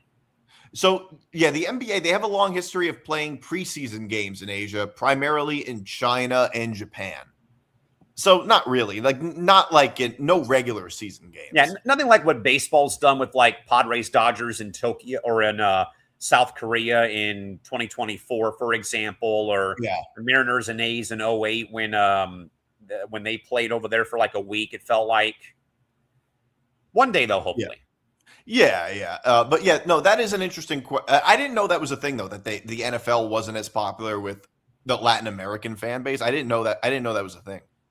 I mean, I think it's getting there, but, you know, when you're in countries like Mexico, Brazil, for example, South America, you have when you say Latin American, do you mean like foreign countries, or do you mean just like the American population? Yeah, I think like the Hispanic community, like they're behind it, but I think that in countries like Mexico, Brazil, Argentina, Spain, it's mainly the other version of football, but it's more popular right now. Of course. But I think, though, when you go to Madrid, though, you go to, wherever in Spain, that begins to get people's eyeballs on the product, though. Yeah, and that's not a bad thing. Like, I don't like that these London games and Europe games start so early. Yes. But, I mean, I think, look, I do think it's kind of smart for them to be playing games in foreign countries because they want their brand to be more global. And you know what? If it didn't work, or at least if they thought that it wasn't working, they wouldn't keep doing it. And it's only ever expanded for all these years. So there's got to be some upside to it. Look, we live in a global world. Yes. The internet is global. It's not crazy to me that all of these leagues would want to expand their brand to something more global. Like, I really just don't view that as a bad thing. I think it's not at all. It's a great thing. It's not necessarily great for us, but I understand it from their point of view. Exactly. All right, Nick, more NFL coverage here and a shakeup for the number 2 team at ESPN. Yep. Reports gathered by The Athletic that ESPN will consolidate and dissolve their number 2 NFL broadcast team. Mm-hmm. The move will see Chris Fowler, man of many talents at ESPN, Dan Orlovsky, and Louis Riddick Jr. both be removed from the secondary Monday Night Football package. The decision is being made part of a broader streamlining of the talent as Disney prepares for a move to integrate to a more integrated future with the NFL Network starting back last week. So, Nick, by pulling Fowler, Riddick Jr., and Orlovsky out of the booth, is ESPN signaling that they are now moving away from traditional secondary broadcast in favor of more Manning cast style feeds, or what do you think this move is probably, in your mind, talking about? So I would say yes. I think they are, because I think a lot of people just prefer. I think a lot of these. Look, the sports media landscape is changing a lot, and I think a lot of these leagues these networks are preferring more Manning cast styles, because a lot of times people just like the relatability of it, and people want like different sort of, it's not the way it used to be. People want like their own sort of niche sort of broadcast and ways of watching the game is what it seems like to me. So I would say probably that's more, that's kind of the direction that I think a lot of these networks are going in. I'm more of the belief, though, that I think that this finally, I think, gives Chris Fowler more than anybody else, I'd say, a chance to finally just relax. I mean, with what he's been doing, though, with college football, with Kirk, in prime time, he's got tennis coverage over the course of the summer when it comes to, ESPN having the rights to certain tournaments for Wimbledon and the U.S. Open and stuff of that nature. I also, though, Nick, wonder, though, I think that I also heard, though, and you might have to correct me, but I think that they're also finally stopping the ABC ESPN doubleheaders finally, where there's a game at 4 o'clock they are. time or at 7, then there's a late night game somewhere where now you can just focus on one game on Monday Night Football. You have Joe and Troy, and then you have to worry about anybody else finally at this rate, which I think is finally a good thing for ESPN. Well, the only issue with the doubleheader on Monday nights is that it does water down the Sunday slate of games, like the 1 o'clock or 4 o'clock slate of games, which I think could be an issue. I personally didn't mind it that much because I was up real late. I'm up real late and everything, so I didn't mind there being a late West Coast game, and I'm sure you didn't mind either because you're on the West Coast. So it didn't really. I didn't necessarily mind it all that much, but it seemed like it wasn't all that popular.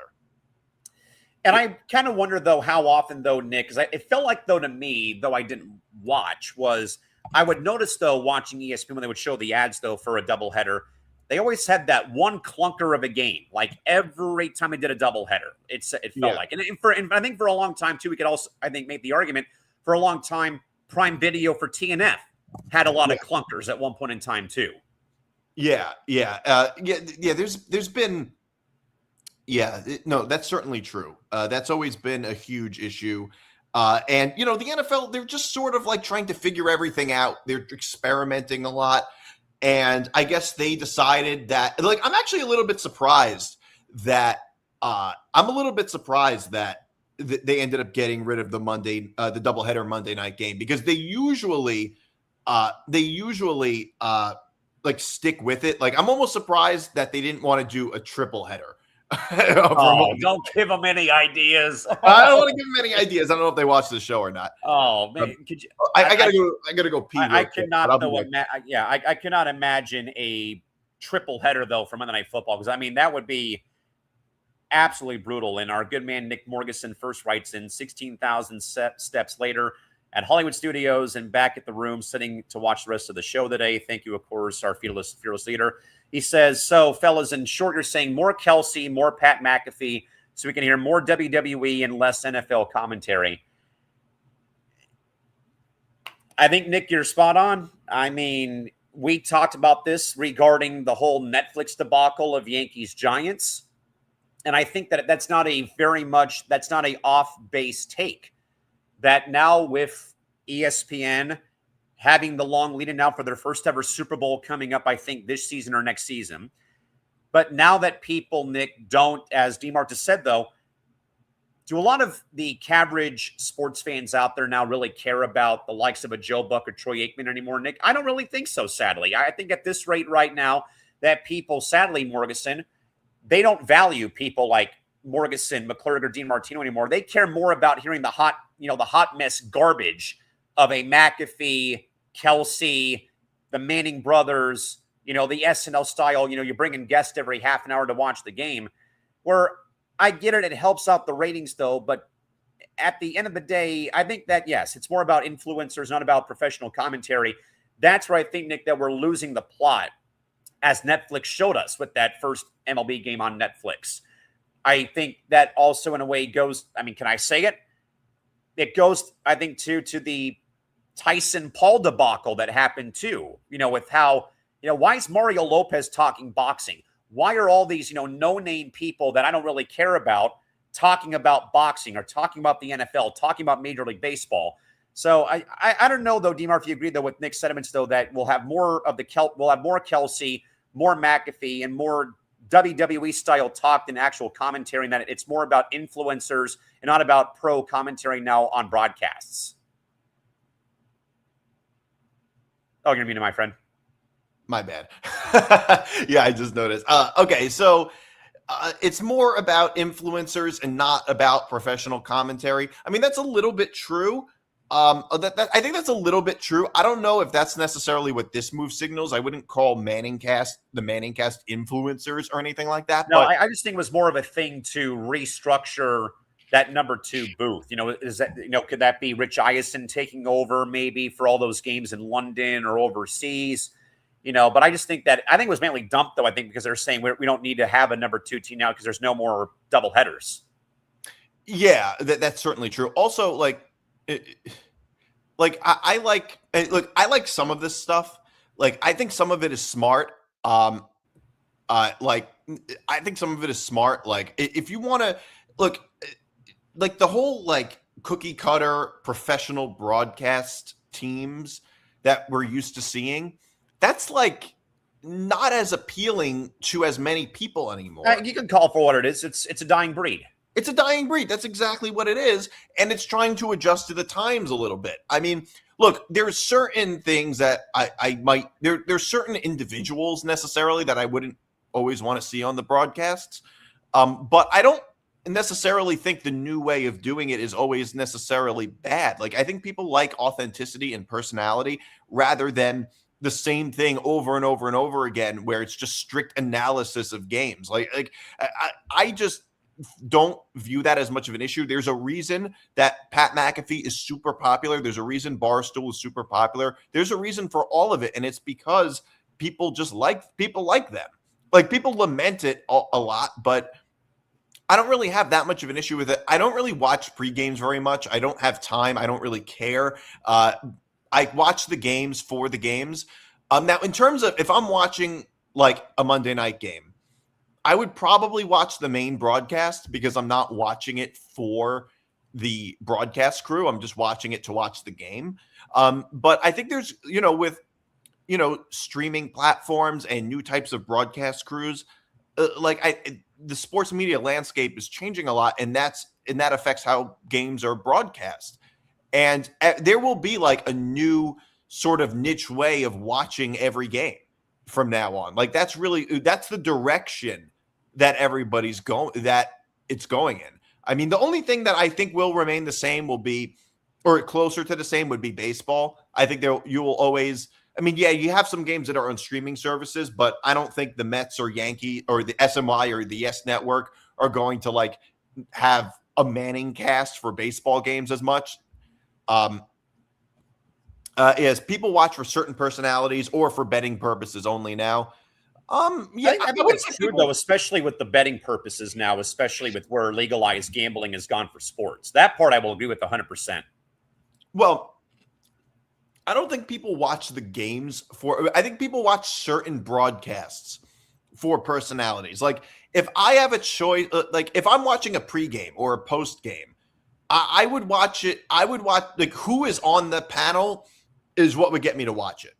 If I don't know anybody on the panel, I don't really care. But if there's some people that I'm familiar with that I like listening to that are on the panel, then I would watch it. So I think that's obvious. That's also another big factor, which is that you want personalities that people care about. And, Pat McAfee, Dave Portnoy, all those guys, they're all super popular amongst people watching the games. I mean, that's the reason why they're on. That's the reason they're on these shows. They're on these broadcasts because they're popular. Ultimately, if they weren't popular, they wouldn't do it. And Pat McAfee on College Game Day, it's been a success for ESPN. It's certainly been a success. Yeah, and then Fox tried to counter with Portnoy, and then there's the whole snafu of the week 1 game at Michigan or at Ohio State where he was, banned from going to the game and stuff like that. And they tried, they tried to, in a way, counter ESPN, and that, that was, in my mind, that was a flop, if you ask me. At least so far it was, but at least the thinking, it was a flop, but it's not because they used Portnoy. It's because of how they practiced it. But it could have worked well. I think it could have worked well. And also, judging whether or not it's a flop, here would be my analogy. It would be like if a team goes for it on 4th down and they don't convert, and everybody gets mad at the play call, when in reality it was maybe the play that they ran or the execution of the play. It's not the fact that they went for it on 4th down. I think it's a similar type of thing with Fox Sports. And also, look, Fox Sports will always be a step behind ESPN on some level. ESPN will always, they're the bigger brand. It will never, the Fox Sports college football show will never be as big as College Game Day, at least not anytime soon. So, I don't know if it's fair to judge whether or not the decision was smart based on how good it was compared to ESPN. Like, I don't know if that's totally accurate either, because all the alternatives probably would have fell short of ESPN. Nick also says people watch for the next dumb thing that Charles Barkley will say, but that paid the WBD bills for years, and now that's licensed off to ESPN regarding Inside the NBA. Yeah. I love Charles Barkley. I think Charles too. Barkley is a better TV personality than he was a basketball player. I mean, I really do. He's better at doing TV and basketball than he is playing golf. Right. And by the way, he's a Hall of Famer NBA. He's a Hall of Fame NBA player, but I think he's tremendous on TV. Absolutely tremendous. And it's not because I think he's super smart. I think it's because it's actually the opposite. It's because he's kind of silly. Yeah, he's silly. He's stupid. He acts like he doesn't know what the hell he's talking about sometimes. And Inside the NBA would not be the same without him. Yeah, I concur 100%. All right, Nick, we'll go to all things involving the ongoing issues of Main Street Sports Group, who was again shuttering operation. But Main Street Sports Group, formerly Diamond Sports, has officially announced it will cease operations by the end of this month of April, which leaves 13 NBA teams without a local TV deal for the upcoming 26-27 season, as these teams are now local TV free agents, forced to choose between building their own DTC app or partnering with over-the-air TV stations. DMART is the total collapse of the RSN model, actually a blessing in disguise that allows the NBA to finally centralize the local rights under a single league-wide streaming service, much like how baseball did so for the 2026 campaign. Well, that's interesting. I don't know how other NBA fan bases feel about their local broadcast teams. I don't know how that works because I don't watch them. I know Knick fans love Mike Breen and Clyde Frazier on MSG, and Net fans are the same way with Ian Eagle, Ryan Rucco when he fills in. Ryan Rucco, yeah, right. If he fills in, or whatever the Yes Network team is. When you say like in baseball, you mean like getting rid of all localized networks, or do you mean just like that would not be good? Yeah, any team who was underneath the whole Diamond Sports, Fox Sports, Bally Sports, FanDuel Sports Network, RSNs, they're all going to be looking for new TV partners next season for both the NBA and also the NHL. Right, but that's just only those.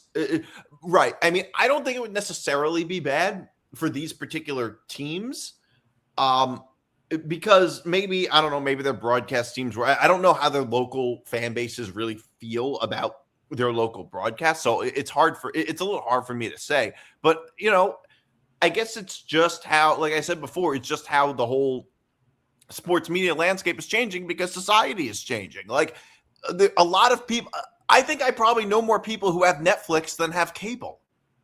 Like, Agreed. Like that's why a lot of games are going to be on Netflix and streaming services. The issue I have with the streaming services is really just the quality of it. Like, I get kind of mad when the broadcast quality isn't as good. Like, if you're going to upgrade something, have the broadcast quality at least be as good. That's one thing I don't like. But it just makes some sense that, like, a lot of that is going to change because people are cutting cable. That was my cue. Yeah. On the circus music for more national news for the NBA, don't allow James Dolan to vote, as he will be the only one to decline the vote.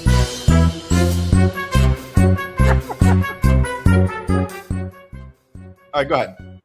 Yeah, so sound the music. The circus music. Yeah, sound the circus music. This means for national games for the NBA, but don't allow James Dolan to vote, as he will be the only one to decline the vote again. Well, if he's the only one to decline the vote, it wouldn't matter. I mean, I was a little shocked, though, that because I think Morgasen and I talked about that at one point. 29 yes votes to go to national TV, 1 no vote to that. It was James Dolan. And I'm shocked that, like, the Lakers didn't vote no because of their local TV right deals out here in Southern California, or the Celtics, the Sixers, any other big market franchises that all but won, and it happened to be James Dolan. What else is new? Yeah, pretty much. Jim Dolan he is. Nobody likes him. Nobody likes James Dolan, but I will say at least he had the humility to not control his teams as much. Finally. That I don't think is necessarily such a bad thing. So and if he's going to be worried about any teams, worry about the Rangers, who are not going to make the playoffs this year, and they had a dismal season. That made it's funny. That actually, he actually stopped controlling the Rangers a lot sooner, and they got so much better after. Hallelujah! And then this year, although the Rangers stink again. So yes, they're kind of back in purgatory because of Chris Drury, their general manager. But yes, I mean, Nick, I've said this a lot, but I've sat through this whole RSN BS here in San Diego because the Padres were the first team really affected by the collapse of the Bally Sports Sinclair broadcast group deal. I watched the last Padre game on that station in May of 2023, and that was also a major hit for the Padre payroll. Again, they went from getting $60 million in money from that deal to like 30 or 40,000 or 30 or 40 million, I should say. Still nothing to sneeze at, though. But now, though, this is a cascading effect about how every baseball team now is kind of in a way off of the RSN model. I think the Angels, though, bought 50% of FanDuel Sports Network West, but everybody else is underneath the MLB.TV league-produced telecasts. The NHL did that, though, too, with the Coyotes, and they went to Utah to become the Mammoth, though, and they're still on, like, the NHL network feed in a roundabout way. Teams like the Dallas Stars and the Ducks have gone to Victory Plus, for example, which is all, free, direct to consumer and for free in the markets of Dallas, Fort Worth, and all of Orange County, San Diego, and LA County out here in Southern California. But now, though, with the NBA, though, I wonder if they go the route of what baseball did, though, by maybe it's NBA.TV for all the teams, or if certain teams, can somehow buy, their old, platforms. But I think, though, that Morgasen's right, though. Add this to the long list of problems that the NBA is dealing with, though, Nick, as I think, though, that we talked about, though, when I joined you on MTGP months ago about the All-Star game issues, the gambling scandal, and, the whole tanking debate, though, too. Add this now to the laundry list of issues with the NBA. In baseball, one thing I can't stand is how complicated it sometimes is to stream baseball games or just games in general. I would say like for instance, the Gotham Sports app is yes. Oh my God. I don't know how familiar you are with it. I've heard the stories. I've heard it's like outrageously priced by month and by year. Well, I have it through cable, but so that's not really the issue, but it is such a pain in the ass, but it's only Yes Network and MSG, so you don't get any Met games off of it. So with the Mets, it has to be through MLB.TV, and it's like such a pain in the ass just to sign in. And it used to be so easy. There used to be an SNY app where you just sign in with your cable username, and you can watch the game. And you just watch the game. It was super easy. You do it on your phone, your laptop. It was fine. Same thing with the MSG app. You had the MSG Go app, and you just signed in. It was super easy. Now it's this long pain in the ass process, and that's not supposed to happen. Like technology should be easier to handle. It should be easier to access these games, not a bigger hassle. That was my biggest issue. It's such a pain in the ass. It used to be the case, actually. You could stream games, Met games on NBA. That right there is BS. Yeah, except every team is available on the Gotham app except the Mets. Well, maybe they only have professional teams. So yeah, I was going to say, I don't know if that means every New York team, because I don't think that NYCFC or the Red Bulls are on there because of he means the four major sports. He means the four major sports. But yeah, I get it, but still, though, the fact that the Mets aren't on there, though, is a pretty big disgrace. Well, the reason is because the Gotham app it's a network issue. The reason is because it's all MSG and the Yes Network. It's all about business, and SNY is not on there for some reason. Their own separate entity. Right. I mean, MSG and the Yes Network. I mean, those are separate entities too. But those, I guess they both just agreed to be on the Gotham app, and I guess it wasn't a good enough deal for SNY, and that's the reason that the Mets aren't on there. But every other New York team is either on MSG or the Yes Network. The Nets and Yankees are on the Yes Network. I don't even know, because I don't watch much hockey. I don't even know if the Devils are on MSG.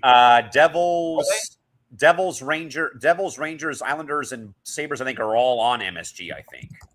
Not the Sabres. Yeah, I think they are too. You know what? I'll look it up, because I really haven't watched the Devils game in years. Yeah, they do largely air on the MSG network. On MSG, the Knicks, well, obviously the Knicks and Rangers, and the Islanders and the Devils, and you're right, and the Buffalo Sabres. Interesting that the Sabres are on there. I don't know if you can watch Sabres games on Gotham. I would think you'd be able to because you're within the market of the teams. I think you'd be able to. Yeah, but I'm not within the market of the Sabres. Because you're in Jersey, so you probably only get Devil games on MSG then. No. I get Rangers games. I get Islander games. So everybody but the Sabres. I guess that makes sense. No, I get all the New York teams. It's because I'm in the New York market. Yeah, that's weird. But I wouldn't get Bills games, or like I'm further away from Buffalo. Like New York City is probably further away from Buffalo than Boston. So that would be even I know that. Yeah, that would be like if I got Boston games. So that wouldn't be an issue. Yeah, I don't think I've ever, not that I care, I've never watched a Buffalo Sabres game probably in my life. But yeah, that's interesting. I didn't know that. But on the Gotham app, you get everything except for the Mets. Actually, the one network that still does it very well is ESPN. Watch ESPN is super easy and convenient. I really like it a lot. Now I do also have ESPN Plus, unfortunately. So do I. But let me see. Whoops. Oh, the coverage map. New York City metro area, New York State, Connecticut, North and Central New Jersey, and Northeastern Pennsylvania. Mm. Yeah, the New York yeah, that makes perfect sense. Well, just like with all the local. Yeah, I guess that makes sense too. Yeah. Right. Just like with all the local channels. Yeah, I don't know though what this means though for the 13 NBA teams who are affected. I know what the only like major team I can think of that's affected right now is the LA Clippers. Why? Because they lost their deal with FanDuel Sports West and SoCal, and they were not invited by the Angels and the Kings to jump back on board to have their rights put out to FanDuel Sports. Okay, yeah, interesting.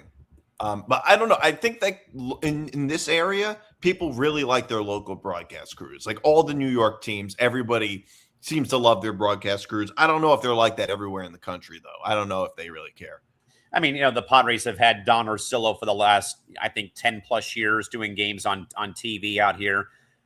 So I'm just trying to put together the pieces about who exactly is all affected at this rate. Yeah.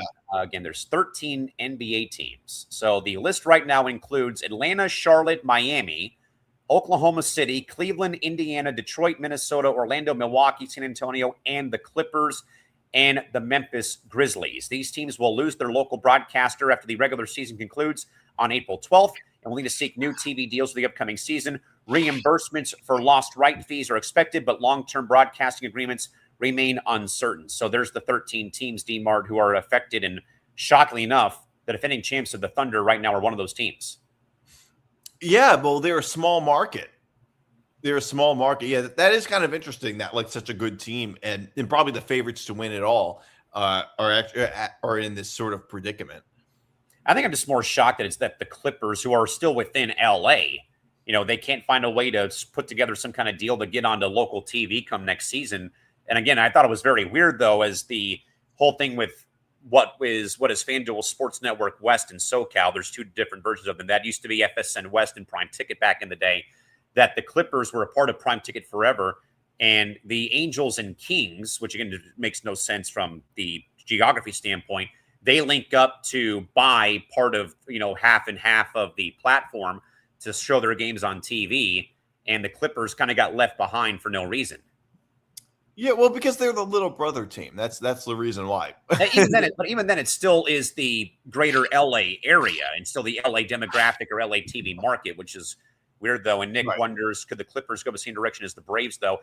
They already, in a way, Nick, have done that. What is the context of that? The Braves? Clippers Vision. The team launched their own version of. And that's what the Braves did. So the Clippers, I think, Nick. So I think Morgasen, the Clippers, I think, got ahead of that before the whole TV issue happened. And much like other networks out there that they have over-the-air deals with, I believe it's Channel 9 down here in San Diego, and I want to say it's KTLA up in LA, Channel 5, that has that. Because I think that, the Padres have this deal too, where they have 10 of their Saturday games on CBS 8 here locally in town, for example.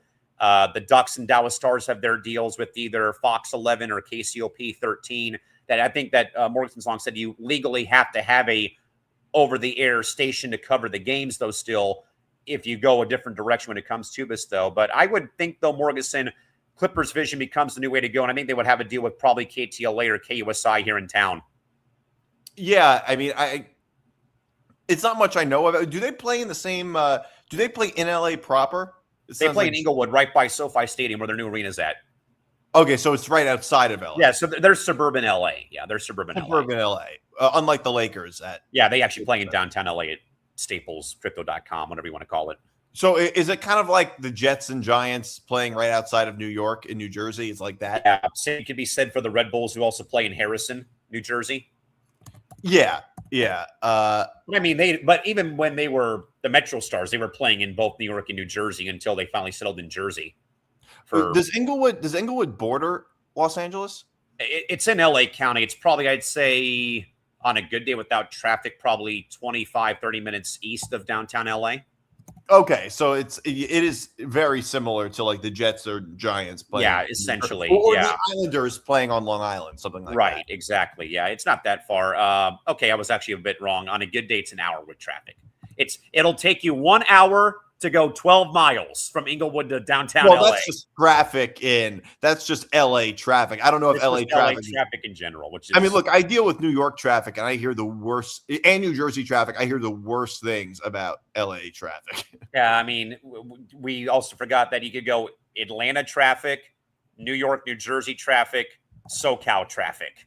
Yeah. I've heard.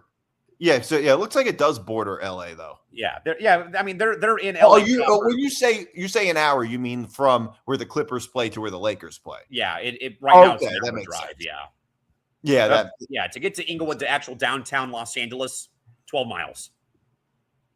Okay, in a way, to go back to the soccer argument, it's the same thing in LA County too. They have two teams in LA. One plays in LA proper, right by the LA Coliseum. And the other team plays in Carson, but still they go by the LA Galaxy. That's about a 17 miles of difference, but they still But it's not like in baseball or basketball where they just play in different boroughs. But yeah, exactly, or different cities, what have you, so on and so forth. With that, folks, in mind, though, as a reminder, don't just watch the clips, watch the full show. We are again chasing down the 4,000 watch hour goal on YouTube and need you to watch the full 2 to 3 hour episodes of Press Row.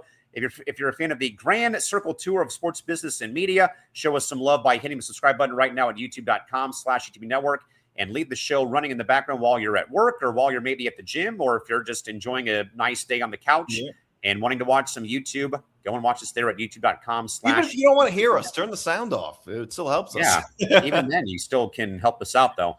All right, Nick, one last story before we get to press clippings and wrap up the 2-hour show for today. Shaq is launching the Dunkman League, as both Shaq and TNT Sports are launching Dunkman, a brand new dunking league debuting this summer. The league will feature 24 of the world's most elite acrobatic dunkers competing in 4 group stages for a world championship victory and a $500,000 grand prize.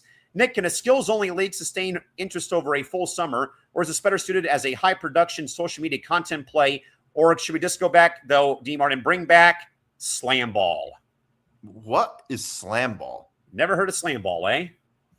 No, I don't think so. It was a version of basketball played on a court with plexiglass and trampolines.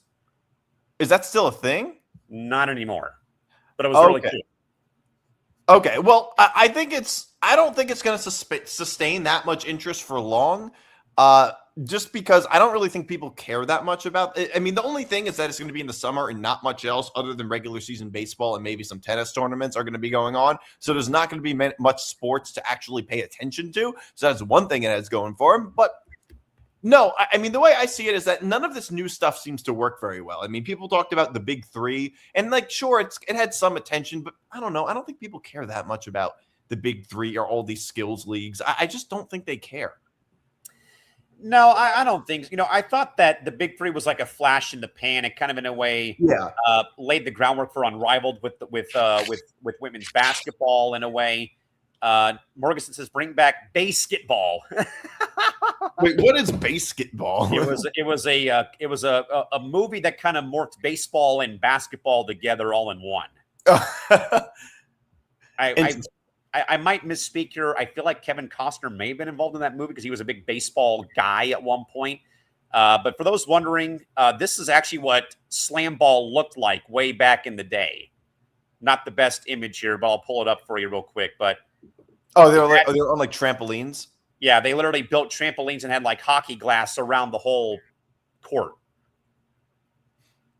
It looks entertaining. I mean, it was entertaining for a long time on Fox Sports. I also remember at one point when ESPN did pro beach hockey back in the 90s, they actually built a inline hockey arena on the beach in Orange County, and they had 4 teams play over the summer, and it was like a massive hit. But this just feels like, Nick, it's another thing. I think it could be done like on Twitter or on YouTube or on Twitch, but not to garner interest, but also could we maybe say, well, Turner's desperate for sports content because they lost the NBA. This just kind of in a way fills a void over the summer.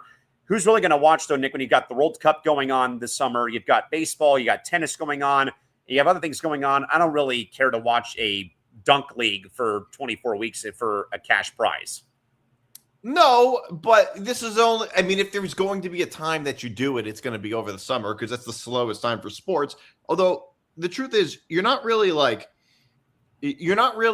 paying attention that much to sports in the summer. Like it's the thing with like July and August, that time frame after the NBA finals, before football season, like that's the one time frame in the year where it's like I think about sports the least because the weather's nice, there's more things to do. Like I don't need it as much as when it's like freezing cold in December and it's like I have nothing to do, I just want to watch football. Like so, but I will say of all times to have this, the summer is the best time.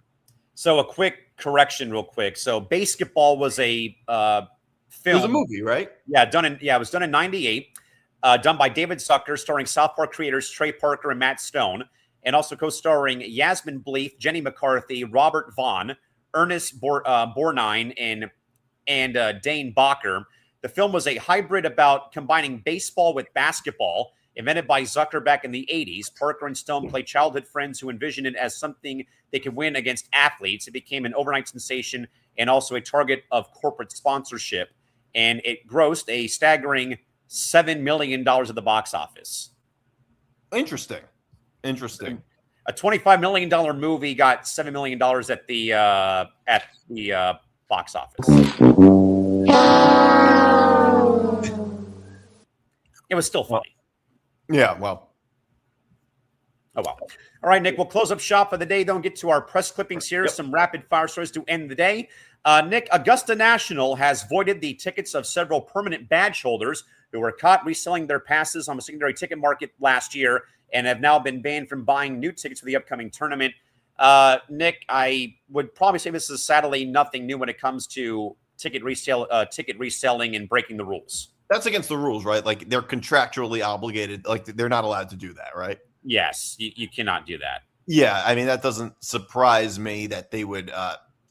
Yeah. So what is it like a badge?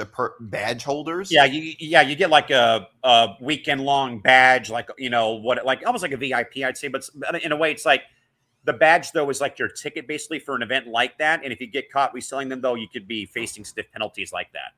Yeah. Okay. I figured that doesn't surprise me. It doesn't surprise me that it happened, and it doesn't surprise me that they got banned. Yeah. Like in a way, I compared a bit to how Major League Soccer tickets work for all the hooligans who go and stand and drink their beer and wave their flags. Like, oh, that's me on Saturday. But if you're caught though reselling tickets in those sections, you could face like a year-long ban or even be kicked out of sitting there for the rest of your life, basically, because they take it that seriously. Right. That makes perfect sense. So especially though for the Masters, I mean, you really can't break those lines. Nick, in your neck of the woods though, with gambling, but Lyft is now entering the gambling affiliate space, offering users $200 in free bets via a new partnership with FanDuel, per Ryan Glass-Steagall of the Athletic. Okay, here we are. Yeah, I mean, I think it's smart for Lyft because, if maybe I have a choice between Uber and Lyft, and I'm just like, well, maybe I get a free $200 bet. Maybe I'll just try Lyft. I don't know. It's maybe all the other ride shares are going to, maybe that's the only way you could get Tiger Woods to do a ride share.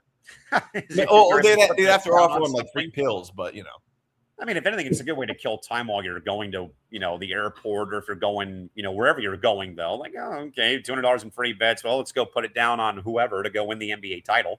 I mean, look, I don't really use rideshare very much anymore. So I usually drive myself. But, if I were using a lot of rideshare, I mean, all right, maybe it's not such a bad idea for Lyft to be like, you use us, we give you a $200 free bet. As long as it wins. There's always that disclaimer. Well, even if you lose, it's a free bet. It doesn't matter. Yeah, it's a free bet, exactly. Nick, a Bay Area radio station, KMBR, is now under fire and being mocked by Sharks fans of the NHL for AI-generated post-game coverage of a Sharks recent game, calling it a 4-period game, a segment that does not exist in hockey unless the game goes to overtime.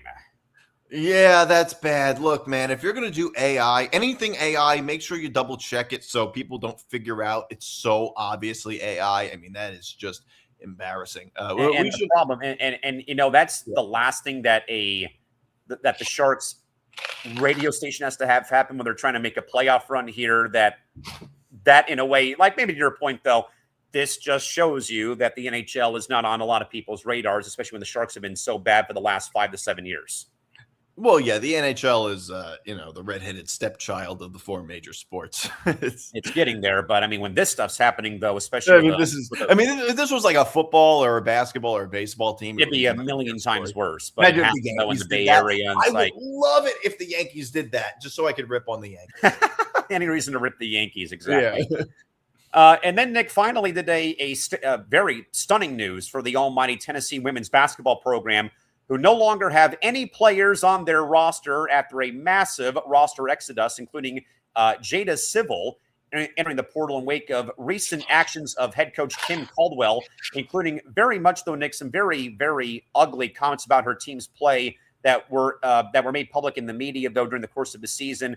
And just when you and I thought the portal cannot be any more out of control, a whole team is now looking to leave Knoxville, Tennessee, and leave a once proud women's basketball program at the University of Tennessee at Knoxville. Yeah, so let me see. So they don't have a single player returning. That is, I think they finally brought one player back into the fold, but the news though was like everybody left after the season ended.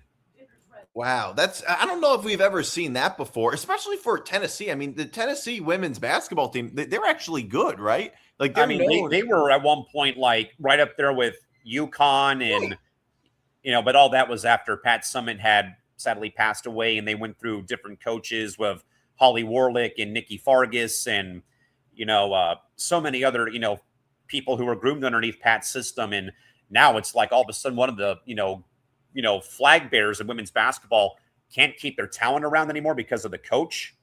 Not a good look. Right. I mean, it says a lot about the coach. It says a lot of, I don't know if I've ever seen something like that before. I mean, a whole team though, being whole team whole team. Yeah. That's crazy. That's brutal.